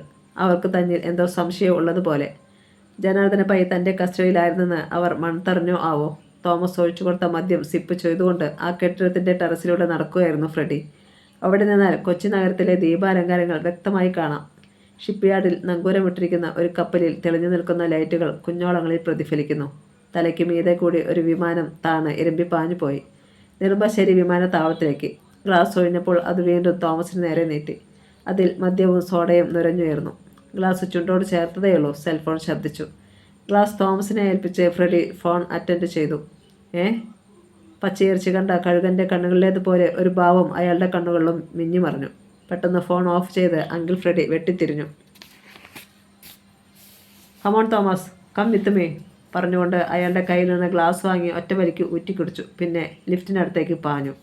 കാര്യം എന്താണെന്ന് മനസ്സിലായില്ലെങ്കിലും തോമസും പിന്നാലെ ചെന്നു. ലിഫ്റ്റിൽ താഴേക്ക് പുറത്ത് കിടന്നിരുന്ന കാറിൻ്റെ ഡ്രൈവിംഗ് സീറ്റിലേക്ക് തോമസ് ചാടിക്കയറി. പിന്നിൽ ഫ്രെഡിയും. എങ്ങോട്ടാണെങ്കിൽ കാർ സ്റ്റാർട്ട് ചെയ്യുന്നതിനിടയിൽ തോമസ് തിരക്കി. ഗിരിനഗറിലേക്ക്, ജനാർദ്ദന പൈയുടെ വീട്ടിലേക്ക്. തിരക്കേറിയ കൊച്ചുനഗരത്തിൻ്റെ മാറു പിളർന്ന് കാർ പാഞ്ഞു. പലയിടത്തും ട്രാഫിക് ബ്ലോക്കായി. അപ്പോൾ ഫ്രെഡി അസ്വസ്ഥനായി. നാശം, മെട്രോപൊളിറ്റൻ സിറ്റിയാണ് പോലും. 1 കിലോമീറ്റർ സഞ്ചരിക്കണമെങ്കിൽ അരമണിക്കൂർ പിടിക്കും. തോമസ് പ്രധാന റോഡിൽ നിന്ന് കാർ പോക്കറ്റ് റോഡുകൾ വഴി വിട്ടു. അവിടെയും ഫലം നിരാശയായിരുന്നു. ഒന്നുകിൽ റോഡിലേക്കിറക്കി വാഹനങ്ങൾക്ക് പാർക്ക് ചെയ്തിരിക്കുന്നു, അല്ലെങ്കിൽ എതിരെ വലിയ വണ്ടികൾ വരുന്നു. എന്തായാലും ഗിരിനഗറിലേക്ക് തിരിയുന്ന റോഡിലെത്തുമ്പോൾ 1 മണിക്കൂറോളം എടുത്തിരുന്നു. ഗിരിനഗർ വീതിയേറിയ തോടിനടുത്തുള്ള റോഡിലൂടെ കാർ മുന്നോട്ട് നീങ്ങി. തോട്ടിൽ നിന്ന് അസഹ്യമായ ദുർഗന്ധം വമിച്ചപ്പോൾ ഫ്രെഡി ഗ്ലാസ് ഉയർത്തി. രണ്ടാമത്തെ റോഡിലേക്ക് കാർ തിരിഞ്ഞു. പെട്ടെന്ന് ഇരുട്ടിൽ നിന്ന് ഒരാൾ കാറിന് മുന്നിലേക്ക് വന്നു. തോമസ് ബ്രേക്ക് അമർത്തി. ഫ്രെഡി ഗ്ലാസ് താഴ്ത്തി. പുറത്തുണ്ടായിരുന്ന മനുഷ്യൻ അകത്തേക്ക് തലനീട്ടി. പറയൂ, ഫ്രെഡി ആവശ്യപ്പെട്ടു. ഒരു കാർ വന്ന് ഗേറ്റിന് പുറത്ത് റോഡിൽ നിന്നു. അഡ്വക്കേറ്റിൻ്റെ ഭാര്യ ഇറങ്ങി വന്നപ്പോൾ പിൻസീറ്റിൽ നിന്ന് ഒരാൾ ഒരു പൊതി നീട്ടി. അവർ അത് വാങ്ങി കാറിന് നേരെ ചേർന്ന് നിന്ന് കുറേ നേരം അടക്കിയ ശബ്ദത്തിൽ സംസാരിച്ചു. കാർ പോയപ്പോൾ വീടിനുള്ളിലേക്ക് മടങ്ങി. ആ കാറിൻ്റെ നമ്പർ ശ്രദ്ധിച്ചോ? ഉവ്, പത്തനംതിട്ട രജിസ്ട്രേഷനുള്ള ഒരു പഴയ അംബാസഡർ കാറായിരുന്നു. നമ്പർ കുറിച്ച് വെച്ചിട്ടുണ്ട്. ഗുഡ്. ഫ്രെഡി തോമസിൻ്റെ തോളിൽ തട്ടി. കാര്യം മനസ്സിലാക്കിയ അയാൾ കാർ മുന്നോട്ടെടുത്തു. ഏതാനും വാരം കഴിഞ്ഞ് സ്ട്രീറ്റ് ലൈറ്റ് ഇല്ലാത്ത ഒരു പോസ്റ്റിനരികിൽ കാർ നിർത്തി. അതിനപ്പുറത്ത് അടഞ്ഞു കിടക്കുന്ന ഗേറ്റ്. വാടാ, തോമസിനെ വിളിച്ചുകൊണ്ട് അങ്കിൾ ഫ്രെഡി ഇറങ്ങി. അവർ ഇരുവരും കൂടി ഗേറ്റ് തള്ളി തുറന്ന് വീട്ടിലേക്ക് നടന്നു. 2 നിലയിൽ തീർത്ത എന്നാൽ അധികം വലിപ്പമില്ലാത്ത മനോഹരമായൊരു വീട്. അതിൻ്റെ പുറത്തെ ലൈറ്റുകൾ തെളിഞ്ഞു നിന്നിരുന്നു. ചരൽ വിരിച്ച മുറ്റം കടന്ന് അവർ സിറ്റൗട്ടിലേക്ക് കയറി. കോളിംഗ് ബെല്ലിൽ വിരലമർന്നു. അകത്ത് കിളിച്ചിലച്ചു. ഏതാനും നിമിഷങ്ങൾ കഴിഞ്ഞപ്പോൾ വാതിൽ തുറക്കപ്പെട്ടു. മധ്യവയസ്കയായ ഒരു സ്ത്രീ മുന്നിൽ. അങ്കിൾ ഫ്രെഡിയെ കണ്ടതും തീയിൽ ചവിട്ടിയതുപോലെ അവർ പിന്നോട്ട് മാറി. കതക് വലിച്ചടയ്ക്കാൻ ഭാവിച്ചു. പക്ഷേ അങ്ങനെയുള്ള നീക്കം മനസ്സിലാക്കിയ തോമസ് പെട്ടെന്ന് അത് അകത്തേക്ക് തള്ളി. തുറന്ന വാതിലിലൂടെ ഫ്രെഡി അകത്തേക്ക് കടന്നു. എന്താ ശൈലജ ഇത്? പരിചയക്കാരനായ ഒരാളെ കാണുമ്പോൾ വാതിൽ വലിച്ചടക്കുകയാണോ വേണ്ടത്? ശൈലജയുടെ മുഖം വിളറി വെളുത്തിരുന്നു. അവൾക്ക് ഉമിനീരിറക്കാൻ പോലും പ്രയാസം തോന്നി. തോമസും അകത്ത് കടന്നു. വാതിലിൻ്റെ ലോക്കിടുന്നത് ഞെട്ടലോടെ അവർ കണ്ടു. അദ്ദേഹം ഇവിടെയില്ല, ബുദ്ധിമുട്ടി ആ സ്ത്രീ പറഞ്ഞൊപ്പിച്ചു. ജനാർദ്ദനെക്കുറിച്ച് ഞാനൊന്നും ചോദിച്ചില്ലല്ലോ. ചോദിക്കാത്ത കാര്യത്തിന് മറുപടി പറഞ്ഞ് നീ വെറുതെ എന്നെ കൊണ്ടെന്തിനാ ഓരോന്ന് സംശയിപ്പിക്കുന്നത്? ജനാർദ്ദനൻ ഇല്ലെന്ന് വെച്ച് എനിക്ക് ഇവിടേക്ക് ഒന്ന് വന്നുകൂടെ ശൈലജയെ? മറുപടി പറഞ്ഞില്ലെങ്കിലും ആ സ്ത്രീയുടെ മുഖം കുനിഞ്ഞു. നിൻ്റെ മോളെന്തിയാടി? ഉറങ്ങുക? ആ, ഇപ്പോൾ +2 അവൾ പഠിക്കുന്നത് അല്ലേ? അതെ. ശൈലജയ്ക്ക് കൂടുതൽ പേടിയായി. അതെങ്ങനെയാ? സമയത്തിന് വിവാഹം ചെയ്തില്ലല്ലോ ജനാർദ്ദനൻ. അതിരിക്കട്ടെ, അവനിപ്പോൾ എവിടെയുണ്ട്? ആര്? ജനാർദ്ദനൻ. സത്യമായിട്ടും എനിക്കറിയത്തില്ല. അദ്ദേഹം നെടുമ്പശ്ശേരി വിമാനത്താവളത്തിൽ വന്നിറങ്ങിയതിന് വരെ തെളിവുണ്ട്. പിന്നീട് ഒന്നും അറിയില്ല. ഞാൻ പോലീസിൽ പരാതിപ്പെട്ടിട്ടും ഫലമുണ്ടായില്ല. I see. ഫ്രെഡി തലയാട്ടി. അതിനുശേഷം യാതൊരു അറിവുമില്ല അല്ലേ? ഇല്ല. കഷ്ടം. അവനൊന്ന് ഫോൺ ചെയ്യാൻ പോലും തോന്നിയില്ലല്ലോ. ശൈലജയുടെ മുഖഭാവം ശ്രദ്ധിച്ചുകൊണ്ടാണ് അയാൾ പറയുന്നത്. കണ്ണിൽ ചോരയില്ലാത്തവനാ ജനാർദ്ദനൻ. എനിക്കറിയാം അവനെ. ശൈലജ ഒന്ന് വിതുമ്പി. അതോ ഇടയ്ക്കെങ്ങാനും അവൻ ഫോൺ ചെയ്തിരുന്നോ? ഇല്ല. ഇല്ല, ശൈലജ തിടുക്കത്തിൽ പറഞ്ഞു. ആ മുഖത്ത് പരിഭ്രമം നിറയുന്നത് അയാൾ കണ്ടു. കള്ളം പറയാൻ ഇനിയും നീ പഠിക്കേണ്ടിയിരിക്കുന്നു ശൈലജയെ. അവൻ വിളിച്ചിരുന്നു. നിന്റെ മുഖം അത് വിളിച്ച് പറയുന്നുമുണ്ട്. അതുകൊണ്ട് പറഞ്ഞോ, എവിടെയുണ്ട് അവനിപ്പോൾ? എനിക്കറിയില്ല. സത്യമായിട്ട് എനിക്കറിയില്ല ഫ്രെഡി അങ്കിളെ. ക്രൂരമായൊരു ചിരിയോടെ അയാൾ ചുരുട്ട് കത്തിച്ചു. പിന്നെ ശൈലജയ്ക്ക് നേരെ ചൂടുകൾ വച്ചു. പേടിയോടെ ആ സ്ത്രീ പിന്നോട്ട് മാറി. ഫ്രെഡി തിടുക്കത്തിൽ 2-3 കവിൾ പുക വിഴുങ്ങി. ശൈലജ പിന്നിലെ ഒരു മേശയിൽ മുട്ടി നിന്നു. ഫ്രെഡി അവിടെ തൊട്ടടുത്തെത്തി. സത്യം പറയുന്നവരെ എനിക്കിഷ്ടമാണ്. അല്ലാത്തവരെ എന്തും ചെയ്തു പോകും ഞാൻ ചില നേരങ്ങളിൽ. അതുകൊണ്ട് എന്നെ പ്രകോപിപ്പിക്കരുത് ശൈലജയെ. ഞാൻ എന്നെ തന്നെ മറന്നാൽ നീയും നിന്റെ മോളും പിന്നെ ബാക്കി കാണില്ല. തടിച്ച കണ്ണടയ്ക്കിടയിൽ അയാളുടെ കണ്ണുകൾ 2 വയറുകല്ലുകൾ പോലെ തിളങ്ങുന്നത് ശൈലജ കണ്ടു. പറ ശൈലജയെ, എവിടെ നിന്നാണ് അവൻ വിളിച്ചത്? എവിടെയുണ്ട് ഇപ്പോൾ ജനാർദ്ദനൻ? അങ്കിളുടെ കാല് പിടിക്കാൻ ഞാൻ. എനിക്ക് അദ്ദേഹത്തെ പറ്റി ഒന്നും അറിയില്ല. അത് കള്ളം. നിനക്കെല്ലാം അറിയാം. അയാളൊരു കവിൽ പുക ആ സ്ത്രീയുടെ മുഖത്തേക്ക് ഊതി. ഇന്ന് ഈ വീടിന് മുന്നിൽ കാറിൽ വന്നതാരാണ്? അയാൾ തന്ന പൊതിയിൽ എന്തായിരുന്നു? ആ ചോദ്യം ശൈലജയെ ശരിക്കും ഞെട്ടിച്ചു. അത് പിന്നെ നാവിൽ ചങ്ങല കൊണ്ട് ഒരു കൊളുത്ത് വീഴുന്നതുപോലെ അവർ നിർത്തി. അത് ശ്രദ്ധിക്കാതെ ഫ്രെഡി വീണ്ടും തിരക്കി. പിൻസീറ്റിലിരുന്ന ആളിനോട് നീ കൊഞ്ചിക്കുഴഞ്ഞത് എന്തൊക്കെയായിരുന്നു? ശരിക്കും ശൈലജ വെട്ടിൽ വീണു. ചലിക്കാനോ മിണ്ടാനോ കഴിയുന്നില്ല അവർക്ക്. അടുത്ത നിമിഷം അവരുടെ അടിവയറ്റിലേക്ക് ഫ്രെഡിയുടെ വലത് കൈ പാഞ്ഞു ചെന്നു. സാരിക്കിടയിലൂടെ വെടിയുണ്ട പോലെ ഒരു വിരൽ പൊക്കിളിൽ പുളഞ്ഞിറങ്ങി. ഹാ! ശൈലജയുടെ വായ തുറന്നുപോയി. കണ്ണുകൾ പുറത്തേക്കുന്തി. മുഖത്തുകൂടി വിയർപ്പ് തുള്ളികൾ ഒഴുകി. തത്ത പറയും പോലെ നിന്നെ കൊണ്ട് പറയിക്കാൻ എനിക്കറിയാമടി. ഫ്രെഡി ചിരിച്ചു. എന്നെ ഒന്നും ചെയ്യല്ലെങ്കിൽ ഞാനെല്ലാം പറയാം, ശൈലജ നിലവിളിച്ചു. പറഞ്ഞോ. ശൈലജയുടെ നെഞ്ചിടം ക്രമാതീതമായി ഉയർന്നു താണു. കാറിൽ വന്നത് ആരാണെന്ന് എനിക്കറിയില്ല. അയാൾ കുറച്ച് രൂപ തന്നു. ഇവിടെ പൈസ ഒന്നും ഇരിപ്പില്ലായിരുന്നു. ആരായിരുന്നു കാറിൽ? അതറിയില്ല. ഞാൻ ആ മനുഷ്യനെ ആദ്യമായിട്ട് കാണുകയായിരുന്നു. പണം ആര് തന്നേച്ചെന്ന് പറഞ്ഞില്ലേ? ഇല്ല. അത് കള്ളം. ഫ്രെഡി കൈവീശി അവരുടെ കർണത്തൊന്ന് പൊട്ടിച്ചു. അമ്മേ! നിലവിളിച്ചുകൊണ്ട് അവർ മേശയിലേക്ക് ചാഞ്ഞു. ചുണ്ടുപൊട്ടി ചോര കിനിഞ്ഞു വന്നു. അയാൾ അവരുടെ തലമുടിയിൽ കുത്തിപ്പിടിച്ചുയർത്തി. അഡ്വക്കേറ്റ് ജനാർദ്ദന പയ്യെ എനിക്ക് വേണം. അതിനുവേണ്ടി അവൻ്റെ ഭാര്യയായ നിന്നെ കൊല്ലാനും ഞാൻ മടിക്കില്ല. കൊല്ലരുത്. ഞാൻ പറഞ്ഞതൊക്കെ സത്യമാണ്. അവർ കൈക്കൂപ്പി അയച്ചു. എല്ലാം നോക്കിക്കൊണ്ട് കൗതുകത്തോടെ വാതിലിൽ ചാരി നിന്നതേയുള്ളൂ തോമസ്. പെട്ടെന്ന് ഒരു നിലവിളി കേട്ടു. അമ്മേ! മൂവരും തിരിഞ്ഞു നോക്കി. അപ്പുറത്തെ വാതിൽക്കൽ ഒരു പെൺകുട്ടി, ശൈലജയുടെ മകൾ അരുണ. എൻ്റെ അമ്മയെ വിട്. അവൾ ഓടി വന്നു. അങ്കിൾ ഫ്രെഡി അവളെ അടിമുടി നോക്കി. പ്രായത്തിൽ കവിഞ്ഞ വളർച്ചയുള്ള പെൺകുട്ടി. അവൾ ഫ്രെഡിയുടെ കൈ അമ്മയിൽ നിന്ന് വിടുവിക്കാൻ ശ്രമിച്ചു. കഴിഞ്ഞില്ല. തോമസേ! ഫ്രെഡി വിളിച്ചു. അതിൻ്റെ അർത്ഥം മനസ്സിലാക്കിയ തോമസ് അരുണയുടെ നേരെ കുതിച്ചു. വട്ടം പിടിച്ച് പിന്നോട്ട് വലിച്ച് തന്നിലേക്ക് അമർത്തി നിർത്തി. വിടറ ചേത്താനെ! ഒരു പരമീൻ പോലെ അവൾ പിടഞ്ഞു. എൻ്റെ കുഞ്ഞിനൊന്നും ചെയ്യരുത്, ശൈലജ വിലപിച്ചു. ഞങ്ങൾക്ക് അങ്ങനെയുള്ള ആഗ്രഹമൊന്നും ഈ നിമിഷം വരെ ഇല്ലായിരുന്നു ശൈലജയെ. പിന്നെ നീയായിട്ട് അതിനെ ഞങ്ങളെ പ്രേരിപ്പിച്ചാൽ ചെയ്യാതിരിക്കാൻ നിവൃത്തിയുമില്ല. അങ്കിൾ ഫ്രെഡി അരുണയുടെ നേരെ ചെന്നായുടെ ഭാവത്തിൽ നോക്കി. ശൈലജയുടെ തലമുടിയിലെ പിടി ഒന്നുകൂടി മുറുക്കി. തലയോട്ടി അപ്പോടെ ഇളകിപ്പോരുന്ന വേദനയിൽ അവൾ നിലവിളിച്ചു. പറയടി, എല്ലാം പറ. ആരാ പണം കൊണ്ടുവന്നത്? ആര് പറഞ്ഞിട്ട് കൊണ്ടുവന്നു? ഇത് അവസാനത്തെ ചോദ്യമാണ്. ഇനി ചോദ്യവുമില്ല. നേരത്തെ പറഞ്ഞതിനേക്കാൾ കൂടുതൽ ഒന്നും അറിയില്ല എനിക്ക്. ദയവ് ചെയ്ത് വിശ്വസിക്കണം അങ്കിളെ. ഓഹോ! ചുണ്ടിലിരുന്ന ചുരുട്ടെടുത്ത് അയാൾ അവരുടെ വയറ്റിൽ കുത്തിയമർത്തി. ഹൃദയം വിണ്ടു കീറുന്ന ഒരു നിലവിളി ശൈലജയിൽ നിന്ന് ഉയർന്നു. അത് കേട്ട് ആരെങ്കിലും ഓടിവരുമോ എന്ന് പോലും ഫ്രെഡി സംശയിച്ചു. പക്ഷേ ഭാഗ്യം അയാൾക്കൊപ്പമായിരുന്നു. മഴ ചന്നം പിന്നം പെയ്യാൻ തുടങ്ങി. ക്രമേണ ശക്തി കൂടി. ദിഗന്ധം പിളരുന്ന ഇടിയൊച്ചകൾ. ഇനി ഇവിടെ ഒരു ആന ചിഹ്നം വിളിച്ചാൽ പോലും ആരും കേൾക്കില്ലെന്നുറപ്പ്. തോമസേ! ഇവളൊന്നും പറയാത്ത സ്ഥിതിക്ക് ഇനി നിന്റെ കർമ്മ അങ്ങ് തുടങ്ങിക്കോ, ഫ്രെഡി കൽപ്പിച്ചു. ശരിയെങ്കിലേ. ഞൊടിയിടയിൽ അയാൾ അരുണ ധരിച്ചിരുന്ന നൈറ്റി വലിച്ചു കയറി. അമ്മേ! അവൾ വല്ലവിധേനയും കൈകൾ പിണച്ച് മാരട മറയ്ക്കാൻ ശ്രമിച്ചു. പക്ഷേ കഴിയുന്നില്ല. എൻ്റെ മോളെ! ശൈലജയുടെ ഹൃദയം മുറിഞ്ഞു. അങ്കിളെ! എൻ്റെ കുഞ്ഞിനെ വിടാൻ പറയാ. അവൾ കൊച്ചു പെണ്ണാ, ഭാവമാ. അതിന് ഞാനെന്ത് വേണം ഇവിടെ നായൻ്റെ മോളെ? എൻ്റെ ചോദ്യങ്ങൾക്ക് ശരിയായ ഉത്തരം തന്നില്ലെങ്കിൽ ഇവിടെ നിന്റെ കൺമുന്നിൽ വെച്ച് തന്നെ നിന്റെ മകൾ പിച്ച് ചീന്തപ്പെടും. വേണ്ട, വേണ്ട. പക്ഷേ അപ്പോഴേക്കും അരുണ ഒരു അവിവേകം കാണിച്ചിരുന്നു. ഒരു സർപ്പത്തെ പോലെ പുളഞ്ഞ അവൾ തോമസിൻ്റെ കൈത്തണ്ടയിൽ ആഞ്ഞു കടിച്ചു. അറിയാതെ അയാളുടെ കൈകൾ അയഞ്ഞു. അവൾ ആ തക്കത്തിന് അകത്തേക്ക് കുതിച്ചു. പക്ഷേ തോമസ് അവളുടെ ബാക്കി വസ്ത്രത്തിൽ കയറി പിടിച്ചു. ഒരു കടലാസ് പോലെ അത് കീറി അയാളുടെ കയ്യിലിരുന്നു. അരുണയ്ക്ക് അടിവസ്ത്രങ്ങൾ മാത്രമേ ബാക്കിയുണ്ടായിരുന്നുള്ളൂ. ഒരു നിമിഷം അവൾ സ്തബ്ധയായി. പിന്നെ അകത്തേക്ക് കുതിക്കാനാഞ്ഞു. അതിനു മുമ്പേ തോമസിൻ്റെ കനത്ത കൈത്തലം അവളുടെ മുഖത്ത് ആഞ്ഞു പതിച്ചു. അമ്മേ! ഒന്ന് വട്ടം കറങ്ങി അവൾ അവിടെ തന്നെ കുഴഞ്ഞു വീണു. ശൈലജേ! നിന്റെ നാവിൽ നിന്ന് സത്യങ്ങളൊന്നും പുറത്തു വരാത്തതിനാൽ നിന്റെ മകളുടെ ഭാവി നിർണ്ണയിക്കാൻ പോവുകയാണ് ഞാൻ. ഈ കൊച്ചിയിലെ വിലയുള്ള ഒരു വേശ്യയായി അവളെ ഞാൻ മാറ്റും. എന്തു പറയുന്നു? വേണ്ട, എനിക്കറിയാവുന്നതൊക്കെ ഞാൻ പറയാം. നല്ലത്. അയാൾ ചുരുട്ടിൻ്റെ തുണ്ട് വലിച്ചെറിഞ്ഞു. തോമസ് അരുണയുടെ അടുത്തിരുന്നു. കാമാർത്തി പൂണ്ട അയാളുടെ കണ്ണുകൾ അവളുടെ ഇളം മേനിയാകെ ഇഴഞ്ഞു നടക്കുകയായിരുന്നു. നല്ല അംഗവടിവൊത്ത ശരീരം. ഈ രൂപത്തിൽ ഇവളെ കണ്ടാൽ ആരും ഒന്ന് കൊതിച്ചു പോകും. ഇനി വൈകുന്നത് അപകടമാണെന്ന് ശൈലജയും തിരിച്ചറിഞ്ഞു കഴിഞ്ഞിരുന്നു. അവർ പറഞ്ഞു. ജനാർദ്ദനേട്ടൻ കൊടുത്തുവിട്ടതായിരുന്നു ആ പണം. പക്ഷേ അത് കൊണ്ടുവന്ന ആളിനെ സത്യമായിട്ടും എനിക്കറിയത്തില്ല. ഫ്രെഡിയുടെ കണ്ണുകൾ ഒന്ന് തിളങ്ങി. നിന്റെ ഭർത്താവ് എവിടെയുണ്ടെന്ന് പറഞ്ഞില്ലേ? സത്യമായിട്ടില്ല. പുറത്തിറങ്ങാൻ പറ്റാത്ത അവസ്ഥയിലാണ് അദ്ദേഹം എന്ന് മാത്രമേ പറഞ്ഞുള്ളൂ. നിനക്ക് എന്തെങ്കിലും അത്യാവശ്യത്തിന് അയാളെ ഒന്ന് കാണണമെങ്കിൽ എന്ത് ചെയ്യണമെന്ന് പറഞ്ഞു? തൽക്കാലം കാണാൻ പറ്റത്തില്ല. പക്ഷേ ഒരു നമ്പർ തന്നിട്ടുണ്ട്. അതിന് വിളിച്ച് പറഞ്ഞാൽ മതി. ആ ആൾ അദ്ദേഹത്തോട് വിവരം പറഞ്ഞോളാം എന്ന് പറഞ്ഞു. ആ നമ്പർ എവിടെ? ഞാൻ കുറിച്ച് വച്ചിട്ടുണ്ട്. എടുത്തതാ. അയാൾ പിടിവിട്ടു. ശൈലജ മകളെ ദയനീയമായി ഒന്ന് നോക്കിയിട്ട് അകത്തേക്ക് പോയി. ആ പെൺകുട്ടി കണ്ണുകൾ ഇറുക്കി അടച്ചു കിടക്കുകയായിരുന്നു. അവളുടെ ഉടൽ വിറക്കൊള്ളുന്നത് നേരത്തെ മന്ദഹാസത്തോടെ തോമസ് നോക്കിയിരുന്നു. ശൈലജ പെട്ടെന്ന് തന്നെ മടങ്ങി വന്നു. ഫോൺ നമ്പർ എഴുതിയ കടലാസ് അങ്കിൾ ഫ്രെഡിയെ ഏൽപ്പിച്ചു. അയാൾ അത് നോക്കി. 04-843 റിലയൻസ് മൊബൈൽ ഫോണിൻ്റെ നമ്പറാണ്. ഇവിടെ മൊബൈൽ ഫോൺ ഉണ്ടോ? ഇല്ല.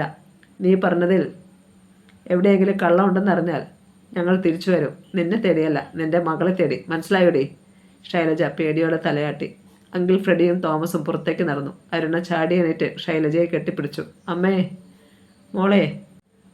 പുറത്തിറങ്ങിയ ഫ്രെഡി തോമസിനോട് പറഞ്ഞു, ഇവിടുത്തെ ഫോണിൻ്റെ കേബിൾ അങ്ങ് തട്ടിയേര്.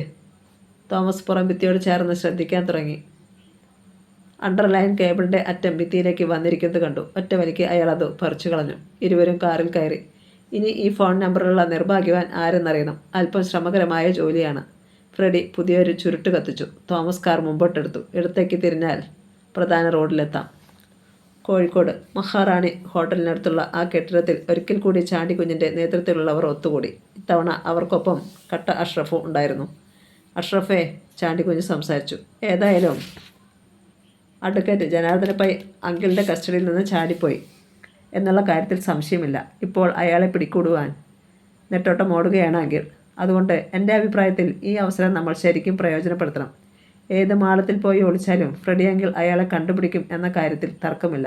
ഈ അവസരത്തിൽ അങ്കിളിൻ്റെ പിന്നാലെ നിഴൽ പോലെ ആരെങ്കിലും അയച്ചാൽ അഡ്വക്കേറ്റിനെ അയാൾ കണ്ടെത്തുന്ന നിമിഷത്തിൽ തന്നെ നമുക്ക് കൊത്തിക്കൊണ്ടുപോരാം. ഇക്കാര്യമൊക്കെ എന്നോട് പറയേണ്ട കാര്യമുണ്ടോ ചാണ്ടിക്കുഞ്ഞെ?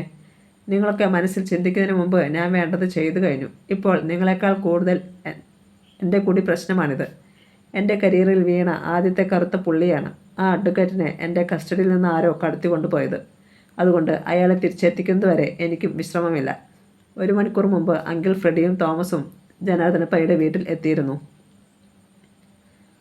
അവിടെയുള്ളവരെ ഭീഷണിപ്പെടുത്തി എന്തൊക്കെയോ വിവരങ്ങൾ ചോർത്തിക്കൊണ്ട് പോകുകയും ചെയ്തിട്ടുണ്ട്. എല്ലാം അപ്പോൾ ഞാൻ അറിഞ്ഞുകൊണ്ടിരിക്കുകയാണ്. അത്രയും കേട്ടിട്ടും അവരുടെ ആരുടെയും മുഖം തെളിഞ്ഞില്ല എന്നറിഞ്ഞപ്പോൾ അഷ്റഫ് നെറ്റിച്ചുളിഞ്ഞു. എന്തുപറ്റി? അതുകൊണ്ട് മാത്രം ഒന്നും അവസാനിക്കുന്നില്ല, ജോൺസണാണ് പറഞ്ഞത്. തുറയിൽ അങ്കിളിൻ്റെ കൂലി കൊലയാളി നടത്തിയ കൊലപാതകത്തെക്കുറിച്ച് അന്വേഷിക്കാൻ ക്രൈംബ്രാഞ്ച് SP കാർലോസും സംഘവും എത്തിയിരിക്കുന്നു. അയാൾ ആ കൊലയാളിയെ പിടികൂടിയാൽ അന്വേഷണം അങ്കിൾ ഫ്രെഡിയിലെത്തും. അയാൾ ഞങ്ങളുടെ പേര് പറഞ്ഞു കൊടുക്കും എന്ന കാര്യത്തിൽ യാതൊരു സംശയവുമില്ല. അതോടെ ഇത്രയും നാളത്തെ പ്രയത്നമെല്ലാം വെള്ളത്തിലാകുകയും ചെയ്യും. അഷ്റഫ് ചിന്തയോടെ തലയാട്ടി. എൻ്റെ ഭാഗത്തു നിന്ന് എന്ത് സഹായമാണ് നിങ്ങൾ പ്രതീക്ഷിക്കുന്നത്? അഷ്റഫ് ചോദിച്ചു. വിലക്കെടുക്കാൻ പറ്റുമെങ്കിൽ അങ്ങനെ, മറ്റേതെങ്കിലും മാർഗം ഉപയോഗിച്ചാണെങ്കിൽ അങ്ങനെ. ഏതായാലും കാർലോസ് നമ്മുടെ ഭാഗത്തേക്ക് വരണം. യാതൊരു കാരണവശാലും ആ കൊലപാതകങ്ങൾ തെളിയാൻ പാടില്ല, ആൻഡ്രൂസ് പറഞ്ഞു. അഷ്റഫ് എണീറ്റ് ജനാലിക്കൽ പോയി നിന്ന് പുറത്തേക്ക് നോക്കി. മഹാറാണി ഹോട്ടലിലെ ലൈറ്റുകൾ തെളിഞ്ഞു നിൽക്കുന്നത് കാണാമായിരുന്നു. അപ്പോൾ വീശുവെന്ന കാറ്റിൽ പാളയം മാർക്കറ്റിലെ അവശിഷ്ടങ്ങളുടെ ഗന്ധം ഉണ്ടെന്ന് തോന്നി. ഞാൻ ചിന്തിക്കുകയായിരുന്നു. അയാൾ ജനാലിക്കൽ നിന്ന് പിന്തിരിഞ്ഞു. ഫ്രെഡി വിട്ട ആൾ തോന്നിയാസം കാണിച്ചതല്ലേ പ്രശ്നമായത്? ആ നിലയ്ക്ക് അയാൾ പോലീസ് പിടിയിലാകാതിരിക്കാൻ വേണ്ടത് ഫ്രെഡി ചെയ്യത്തില്ലേ? ഞാനായിട്ട് അതിൽ ഇടപെടുന്നത് എന്തിനാ? അഷ്റഫെ, ചാണ്ടിക്കുഞ്ഞ് പറഞ്ഞു. തോന്നിയാസം കാണിച്ചത് അയാളാണെങ്കിലും നഷ്ടം വരുന്നത് മുഴുവൻ ഞങ്ങൾക്കാ. അങ്കിൾ ഫ്രെഡിക്ക് പോലും കാര്യമായിട്ടൊന്നും ഇല്ലാതാകത്തില്ല. പക്ഷേ നിങ്ങൾ വിചാരിക്കുന്ന പോലെ അത്ര വേഗത്തിലൊന്നും വീഴ്ത്താൻ കഴിയുന്ന ആളല്ല കാർലോസ്. ഞാനൊന്ന് ശ്രമിച്ചു നോക്കാം. പറ്റിയില്ലെങ്കിൽ അടുത്ത മാർഗം നിങ്ങൾ തന്നെ തീരുമാനിച്ചു കൊള്ളണം. അവർ 3 പേർക്കും അക്കാര്യത്തിൽ സമ്മതമായിരുന്നു. പിറ്റേന്ന് രാവിലെ 10 മണിയോടുകൂടി SP കാർലോസിൻ്റെ നേതൃത്വത്തിലുള്ള പോലീസ് സംഘം തുറയിലെത്തി. നേരത്തെ ഇക്ബാൽ മുതലാളിയെ വിളിച്ച് അയാൾ വിവരം പറഞ്ഞിരുന്നതിനാൽ സുഫൈജ സീ ഫുഡ്സിൻ്റെ ഓഫീസിനരികിൽ ആളുകൾ കാത്തു നിൽപ്പുണ്ടായിരുന്നു. യൂണിഫോമിലായിരുന്നു കാർലോസും സംഘവും. കാർലോസിനെ കൂടാതെ ക്രൈംബ്രാഞ്ച് SI ലത്തീഫും ഹെഡ് കോൺസ്റ്റബിൾ മദനും ഒപ്പമുണ്ടായിരുന്നു. ഇക്ബാൽ മുതലാളി അവരെ സ്വീകരിച്ചിരുത്തി. കടലിൽ നിന്നും മടങ്ങിയെത്തിയിരുന്ന ആൽബർട്ടും വേഗത്തിൽ കുളിച്ച് വേഷം മാറി അവിടേക്ക് വന്നു. ഇക്ബാൽ മുതലാളി അവനെ കാർലോസിനെ പരിചയപ്പെടുത്തി. കാർലോസ് അവിടെ ഇരുന്നുകൊണ്ട് മുറ്റത്ത് നിൽക്കുന്നവരെ ആകെയൊന്ന് നോക്കി. തെല്ലകലെ എല്ലാം ശ്രദ്ധിച്ച് മറ്റാരുടെയും കണ്ണിൽപ്പെടാതെ ഒരാൾ നിൽപ്പുണ്ടായിരുന്നു. വിൽഫ്രഡ്. അവൻ്റെ അരയിൽ ഒരു റിവോൾവർ തീ തുപ്പാൻ കാത്തിരുന്നു. വിൽഫ്രഡ് ഒന്നുകൂടി ശ്രദ്ധിച്ചു നോക്കി. കാർലോസ് ഇപ്പോൾ റിവോൾവർ റേഞ്ചിൽ തന്നെയാണ്. തൻ്റെ അരയിൽ ഇരിക്കുന്ന റിവോൾവറിൽ വിൽഫ്രഡ് പതിയെ തടവി. ഒരു ബുള്ളറ്റ് കൊണ്ട് അയാളുടെ ജീവനെടുക്കാൻ തനിക്ക് അരനിമിഷം മതി. പക്ഷേ തന്നെ ആരെങ്കിലും കണ്ടാൽ അതോടെ സകലതും തീർന്നു. ഇപ്പോൾ എല്ലാവരുടെയും ശ്രദ്ധ കാർലോസിലേക്കാണ്. വെടിവെച്ച് കേൾക്കുമ്പോൾ അവരെല്ലാവരും തിരിഞ്ഞു നോക്കും. വിൽഫ്രഡ് ചുറ്റും നോക്കി. വെടിവെച്ച ശേഷം തനിക്ക് കടലിലേക്ക് ചാടാൻ 10 സെക്കൻഡുകൾ മതി. അതിനിടയിൽ തന്നെ ആരും കാണാതിരുന്നാൽ രക്ഷപ്പെട്ടു. ഇതിലും കൂടുതൽ അടുത്തുനിന്ന് ശത്രുവിനെ കൊന്നിട്ട് ഒരാളുടെ പോലും കണ്ണിൽപ്പെടാതെ രക്ഷപ്പെട്ടിട്ടുണ്ട് താൻ. പക്ഷേ അത് തിരക്കേറിയ നഗരത്തിൽ വച്ചും ഇരുട്ടിനെ മറയാക്കിയുമായിരുന്നു. പിന്നീട് തനിക്ക് അവിടേക്ക് തിരിച്ചു ചെല്ലേണ്ട ആവശ്യമുണ്ടായിരുന്നില്ല. എന്നാൽ ഇവിടെ കാര്യം അതല്ല. ലക്ഷ്യം നേടുന്നതുവരെ ഇവിടെ തന്നെ നിന്നേ പറ്റൂ. അതുകൊണ്ട് തൽക്കാലം ഒരു ഭാഗ്യപരീക്ഷണം വേണ്ട. വിൽഫ്രഡ് ആരുടെയും കണ്ണിൽപ്പെടാതെ അവിടെ നിന്ന് മാറി. ക്രൈംബ്രാഞ്ച് SP കാർലോസും സംഘവും അപ്പോൾ തുറയിലുള്ളവരെ ചോദ്യം ചെയ്യുകയായിരുന്നു. ആദ്യം ഇക്ബാൽ മുതലാളി, പിന്നീട് ആൽബർട്ട്, ജോർജ് കുട്ടിയുടെ അമ്മച്ചി ഗ്രേസി, പെങ്ങൾ മോളിക്കുട്ടി, അങ്ങനെ ആ പട്ടിക നീണ്ടു. പക്ഷെ സംശയിക്കത്തക്കതായി ആരെയും കാർലോസിന് കിട്ടിയില്ല. ഒരു സിഗരറ്റിന് തീ കൊളുത്തിക്കൊണ്ട് കാർലോസ് SI ലത്തീഫിനെ നോക്കി. അയാൾ അടുത്തു വന്ന് കാർലോസിൻ്റെ കാതിൽ എന്തോ മന്ത്രിച്ചു. കാർലോസ് തലയാട്ടി. 4-5 കവിൾ പുക തുരുത്തുരെ വലിച്ചിട്ട് സിഗരറ്റ് കുറ്റി തറയിലിട്ട് ചവിട്ടി അരച്ചു. അനന്തരം ആൽബർട്ടിന് നേരെ നോക്കി. മരിച്ച ജോർജ് കുട്ടിയും മറ്റൊരാളുമായി അടിപിടി ഉണ്ടായല്ലോ. മുമ്പ് ഈ തുറയിൽ വെച്ച് അത് പോലീസ് സ്റ്റേഷനിൽ വരെ എത്തിയ കേസല്ലേ? അതെ സാർ. ആൽബർട്ടിൻ്റെ നെറ്റി ചുളിഞ്ഞു. ആരാണവൻ? ലാസർ. വിളിക്കാവനെ. ആൽബർട്ട് ചുറ്റും നോക്കി. അവിടെയെങ്ങും ലാസറെ കണ്ടില്ല. അവൻ ഇവിടെയെങ്ങും ഇല്ല സാർ. എങ്കിൽ നാളെ ഓഫീസിൽ വന്ന് എന്നെ കാണാൻ പറയണം. പറയാം സാർ. തൽക്കാലം ഞങ്ങൾ മടങ്ങുന്നു. പക്ഷേ നിങ്ങൾ ഒന്ന് ഉറപ്പിച്ചോളൂ, കൊലയാളി ആരെയും അവനെ ഞങ്ങൾ കണ്ടുപിടിച്ചിരിക്കും. അതുകൊണ്ട് സംശയകരമായി ഈ തുറയിൽ എന്തുണ്ടായാലും ഉടനെ എന്നെ വിവരം അറിയിക്കണം. അയാൾ തൻ്റെ മൊബൈൽ ഫോൺ നമ്പർ ഇക്ബാൽ മുതലാളിക്കും ആൽബർട്ടിനും കൊടുത്തു. കാർലോസും സംഘവും മടങ്ങി. പിന്നീടാണ് വിൽഫ്രഡ് അവിടെ പ്രത്യക്ഷപ്പെട്ടത്. വെടിമണിയിൽ നിന്ന് അവർ കാര്യങ്ങൾ ചോദിച്ച് മനസ്സിലാക്കി. എന്തിനാണാവോ ലാസ്രാശാനെ കാണണമെന്ന് ആ ചെകുത്താൻ പറഞ്ഞത്? മണിയൻ ശങ്കയോടെ പിറുപിറുത്തു. ഓ, അത് പോലീസുകാരുടെ ഒരു സ്ഥിരം പരിപാടിയാ മണിയാ. കട്ടവനെ കണ്ടില്ലെങ്കിൽ കണ്ടവനെ പിടിക്കുകയാണല്ലോ അവരുടെ രീതി. അതുകൊണ്ട് പേടിക്കേണ്ട കാര്യമില്ല. വളരെ നിസ്സാരമായാണ് വിൽഫ്രഡ് പറഞ്ഞത്. പക്ഷേ അയാളുടെ മനസ്സിൽ വിഷമുള്ള ഒരു കടൽപ്പാമ്പ് പുളഞ്ഞു കുത്തുന്നുണ്ടെന്ന് മണിയൻ അറിഞ്ഞില്ല. ലാസറിനെ കാർലോസ് വേണ്ട രീതിയിൽ ചോദ്യം ചെയ്താൽ ഒരുപക്ഷെ തന്നെക്കുറിച്ച് എന്തെങ്കിലും പറഞ്ഞു പോയാലോ? താൻ എന്നൊരു കഥാപാത്രം ഇപ്പോൾ കാർലോസിൻ്റെ മനസ്സിലില്ല. അതുപോലെ തന്നെ ഈ മണിയനെ ചോദ്യം ചെയ്താലും തന്നെക്കുറിച്ച് പറഞ്ഞേക്കും. ഉടനെ അതിനൊരു പോംവഴി കാണുന്നതാണ് നല്ലത്. തന്നെക്കുറിച്ച് ഒരക്ഷരം പോലും പോലീസിനോട് പറയരുതെന്ന് ലാസറിനോടോ മണിയനോടോ പറഞ്ഞാൽ പോലും അതവർക്ക് സംശയത്തിനിട നൽകും. ആ കാര്യത്തെക്കുറിച്ചായിരുന്നു വിൽഫ്രഡിൻ്റെ അന്നത്തെ ചിന്ത മുഴുവൻ. വെയിൽ മാഞ്ഞു തുടങ്ങി. കടൽക്കരയിലെ പൂഴിമണ്ണിൽ ചരിഞ്ഞു കിടന്നുകൊണ്ട് വിൽഫ്രഡ് കടലിലേക്ക് നോക്കി. വള്ളങ്ങൾ കടലിലേക്ക് പോയിക്കൊണ്ടിരുന്നു. ആ കൂട്ടത്തിൽ ആൽബർട്ടിൻ്റെ വള്ളവുമുണ്ടെന്ന് അയാൾ കണ്ടു. വിൽഫ്രഡ് എഴുന്നേറ്റിരുന്നു. ഒരു സിഗരറ്റിന് തീ പിടിപ്പിച്ചു. പകൽ മായുകയാണ്. സൂര്യൻ മറഞ്ഞു കഴിഞ്ഞു. പടിഞ്ഞാറൻ മാനത്ത് ചുവപ്പ് രാശി മാത്രം ബാക്കി നിന്നു. വിൽഫ്രഡ് എഴുന്നേറ്റു. ലാസറെ കാണണം. ഒരു ഉറച്ച തീരുമാനം അപ്പോൾ അയാളുടെ മനസ്സിലുണ്ടായിരുന്നു. ലാസർ അപ്പോൾ ആലപ്പുഴ വരെ പോയിരിക്കുകയായിരുന്നു, ഒരു ബന്ധുവിൻ്റെ വിവാഹത്തിൽ പങ്കെടുക്കാൻ.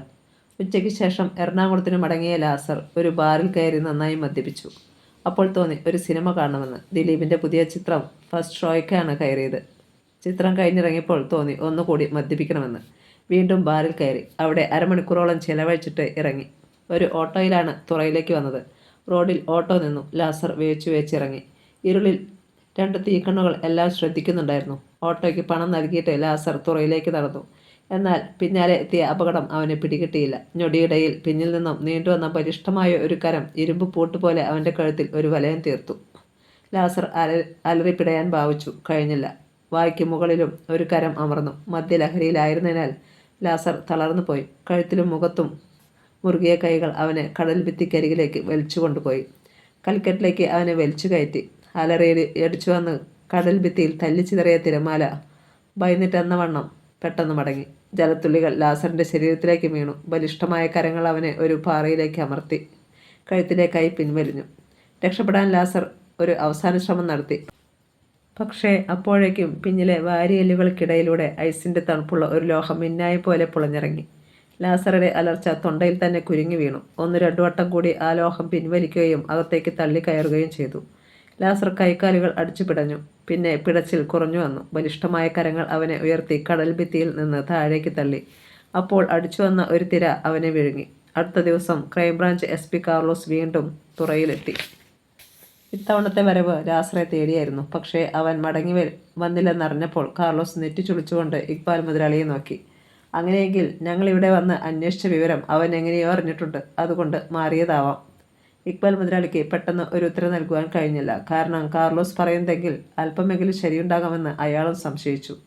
ലാസറിൻ്റെ പോക്ക് അത്ര നേരായ മാർഗത്തിലായിരുന്നില്ലെന്നറിയാം. പക്ഷേ അവന് 2 ആളെ കൊല്ലാനുള്ള മനക്കരുത്തുണ്ടോ എന്ന് മാത്രമേ ഇക്ബാൽ സംശയിച്ചുള്ളൂ.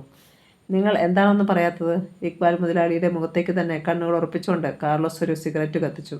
അതല്ല സാർ, അറിയാൻ പാടില്ലാത്ത കാര്യത്തെക്കുറിച്ച് ഞാൻ... കാർലോസ് ഒന്ന് അമർത്തി മൂളി. ആലപ്പുഴയിൽ ഏതു ബന്ധുവിൻ്റെ വിവാഹത്തിന് പങ്കെടുക്കാനാണ് ലാസർ പോയിരിക്കുന്നതെന്ന് ഞങ്ങൾക്കറിയണം. ലാസറിൻ്റെ വീട്ടിൽ മറ്റാരൊക്കെയുണ്ട്? അവൻ്റെ അച്ഛനും അമ്മയും. കാർലോസ് തിരിഞ്ഞു SI ലത്തീഫിനെ നോക്കി.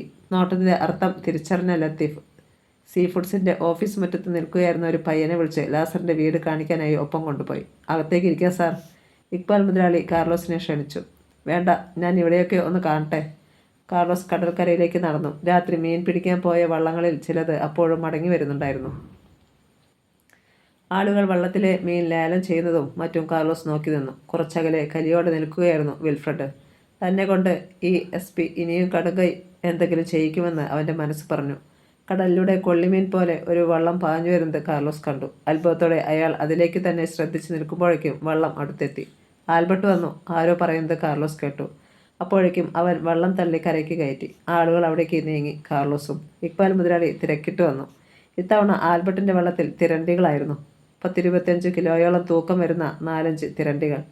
കോളടിച്ചല്ലോടെ ആൽബർട്ടെ, ഇന്ന് കടലിൽ നിന്ന് വന്നവർക്കൊക്കെ കിട്ടിയത് ഉണ്ണിമേരിയാ, ലേലം വിളിക്കുന്ന അന്ത്രു പറഞ്ഞു. ഒരു തരണ്ടി ഇങ്ങ് തരുന്നോ ആൽബർട്ടെ? കല്യാണ പാർട്ടിക്ക് കൊടുക്കാനാ, മീൻ കച്ചവടം നടത്തുന്ന ജലാലുദ്ദീൻ പറഞ്ഞു.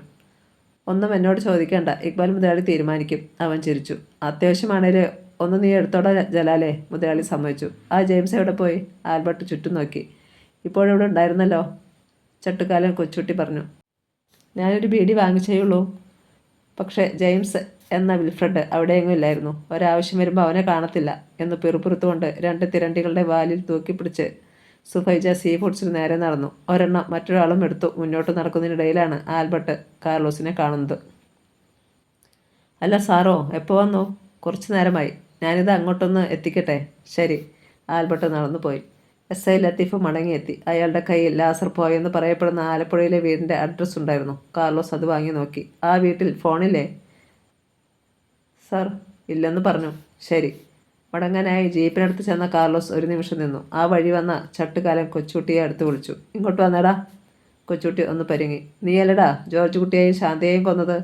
അല്ലേ മോനെ. അവൻ തൊഴുതുപോയി. പിന്നെന്താടാ നിനക്കൊരു പരിഭ്രമം? അത് പിന്നെ പോലീസുകാരെ കാണുമ്പോൾ എനിക്ക് അങ്ങനെയാണേ.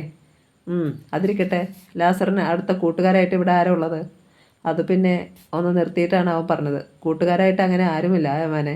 പക്ഷേ എപ്പോഴും അവൻ്റെ കൂടെ ആ മണിയൻ കാണും. ഏത് മണിയൻ? വെടിമണിയൻ. അതെന്താടാ, അവന് വെടിവെപ്പാണോടാ പണി? അല്ലേ, പിന്നെന്തിനാ അങ്ങനെ വിളിക്കുന്നത്? അത് നാവനക്കിയാൽ അവൻ കള്ളമേ പറയത്തുള്ളൂ, അതുകൊണ്ടാ. ഓ, അവനിപ്പോൾ എവിടെ കാണും? അത് പറയാൻ പറ്റത്തില്ല സാറേ. എവിടെയെങ്കിലുമൊക്കെ കറങ്ങി നടക്കും. ശരി. അവർ കയറി ജീപ്പ് അകന്നു പോയി. കൊച്ചുകുട്ടിയെ കാർലോസ് ചോദ്യം ചെയ്യുന്നത് കണ്ടവരൊക്കെ അവൻ്റെ അടുത്ത് ഓടിക്കൂടി. എന്താടാ ആ ചെകുത്താൻ പറഞ്ഞത്? കൊച്ചുകുട്ടി ഒരു നിമിഷം ചിന്തിച്ചു. മണിയൻ ലാസറിൻ്റെ വലം കൈയാണെന്ന് പോലീസിനോട് പറഞ്ഞെന്ന് എന്തായാലും ഇവർ അറിയണ്ട. എന്തെങ്കിലും കുഴപ്പമുണ്ടായ എല്ലാവരും കൂടി തൻ്റെ നേരെ ചാടും. അതുകൊണ്ട് അവൻ പറഞ്ഞത് എങ്ങനെയാണ്? ആ ചെകുത്താൻ എന്നോട് ചോദിച്ചു ഈ വെടിമണിയൻ ആരാണെന്ന്. ഞാൻ പറഞ്ഞു ഇവിടെയുള്ള ഒരു പാവം പിടിച്ചവനാണെന്ന്. എനിക്ക് അങ്ങനെയല്ലേ പറയാൻ പറ്റൂ. ലാസറിൻ്റെ കൂട്ടുകാരനാണോ അവനെന്ന് തിരക്കി. ഞാനാണെന്ന് പറഞ്ഞു. മറ്റൊന്നും ചോദിച്ചില്ലേ? കർത്താവേണേ ഇല്ല. പക്ഷേ കാർലോസ് മണിയനെ തിരക്കി എന്ന വാർത്ത തുറയിൽ കാറ്റിൻ്റെ വേഗതയിലാണ് പടർന്നത്. കായലോർത്ത് തെങ്ങിൻ ചുവട്ടിലിരുന്ന് ചീട്ട് കളിക്കുകയായിരുന്നു മണിയൻ. ആ വഴി വന്ന ഷാപ്പുകാരൻ പരമുവാണ് വാർത്ത മണിയനോട് പറഞ്ഞത്. ദൈവമേ, കുഴഞ്ഞോ? ചീട്ട് കളത്തിലേക്ക് എറിഞ്ഞിട്ട് മണിയൻ ചാടി എഴുന്നിട്ട് കായലിൽ ചാടാൻ ഭാവിച്ചു. നീ എന്താണ് ഈ കാണിക്കുന്നത്? പരമ പിടിച്ചു നിർത്തി. അല്ലാതെ ഞാൻ പിന്നെ എന്ത് ചെയ്യാനാ പരമചേട്ടാ? ഏതായാലും എൻ്റെ ജീവിതം കോഞ്ഞാട്ടയായെന്ന് തോന്നുന്നത്. പോലീസ് നിന്നെ ഒന്ന് തിരക്കിയെന്ന് വെച്ച് എന്താടാ? അതല്ലെന്നേ, പണ്ടേ എനിക്ക് പോലീസ് എന്ന് പറഞ്ഞാൽ പേടിയാ. ചെയ്യാത്ത കാര്യമാണേലും അവർ ചോദിച്ചാൽ ഞാൻ ചെയ്തെന്ന് അങ്ങ് പറഞ്ഞു പോകും. എങ്കിൽ പിന്നെ നീ കായലിൽ ചാടുന്നത് തന്നെ നല്ലത്. എന്നിട്ട് ഞാൻ എന്ത് ചെയ്യണം? ചാകണോ? അതൊക്കെ നിൻ്റെ ഇഷ്ടം. പരമ നടന്നു പോയി. മണിയൻ ശങ്കിച്ചു നിന്നു. ഏതായാലും അങ്ങനെ ഇപ്പം ചാകുന്നില്ല. പോലീസ് പിടിക്കുന്നെങ്കിൽ പിടിക്കട്ടെ. അവൻ വീണ്ടും ചീട്ട് കളിക്കാനിരുന്നിട്ട് മറ്റുള്ളവരെ നോക്കി. നിങ്ങളങ്ങോട്ട് കുത്തിയിര്. ഏതായാലും പോലീസ് പിടിക്കും. എന്നാൽ പിന്നെ മനസ്സുപോലെ ചീട്ട് കളിച്ച് എന്നുള്ള ആശ്വാസമെങ്കിലും ഉണ്ടാകുമല്ലോ. അങ്ങനെ പറയുമ്പോഴും അവൻ്റെ മനസ്സിൽ ഒരു സന്ദേഹം ബാക്കി നിന്നു. ലാസറാശാൻ എവിടെ പോയിരിക്കും? ഇനി പോലീസ് പറയുന്നതിൽ എന്തെങ്കിലും കാര്യമുണ്ടായിരിക്കുമോ? ആ കൊലപാതകങ്ങളുമായി ആശാൻ എന്തെങ്കിലും ബന്ധം കാണുമോ?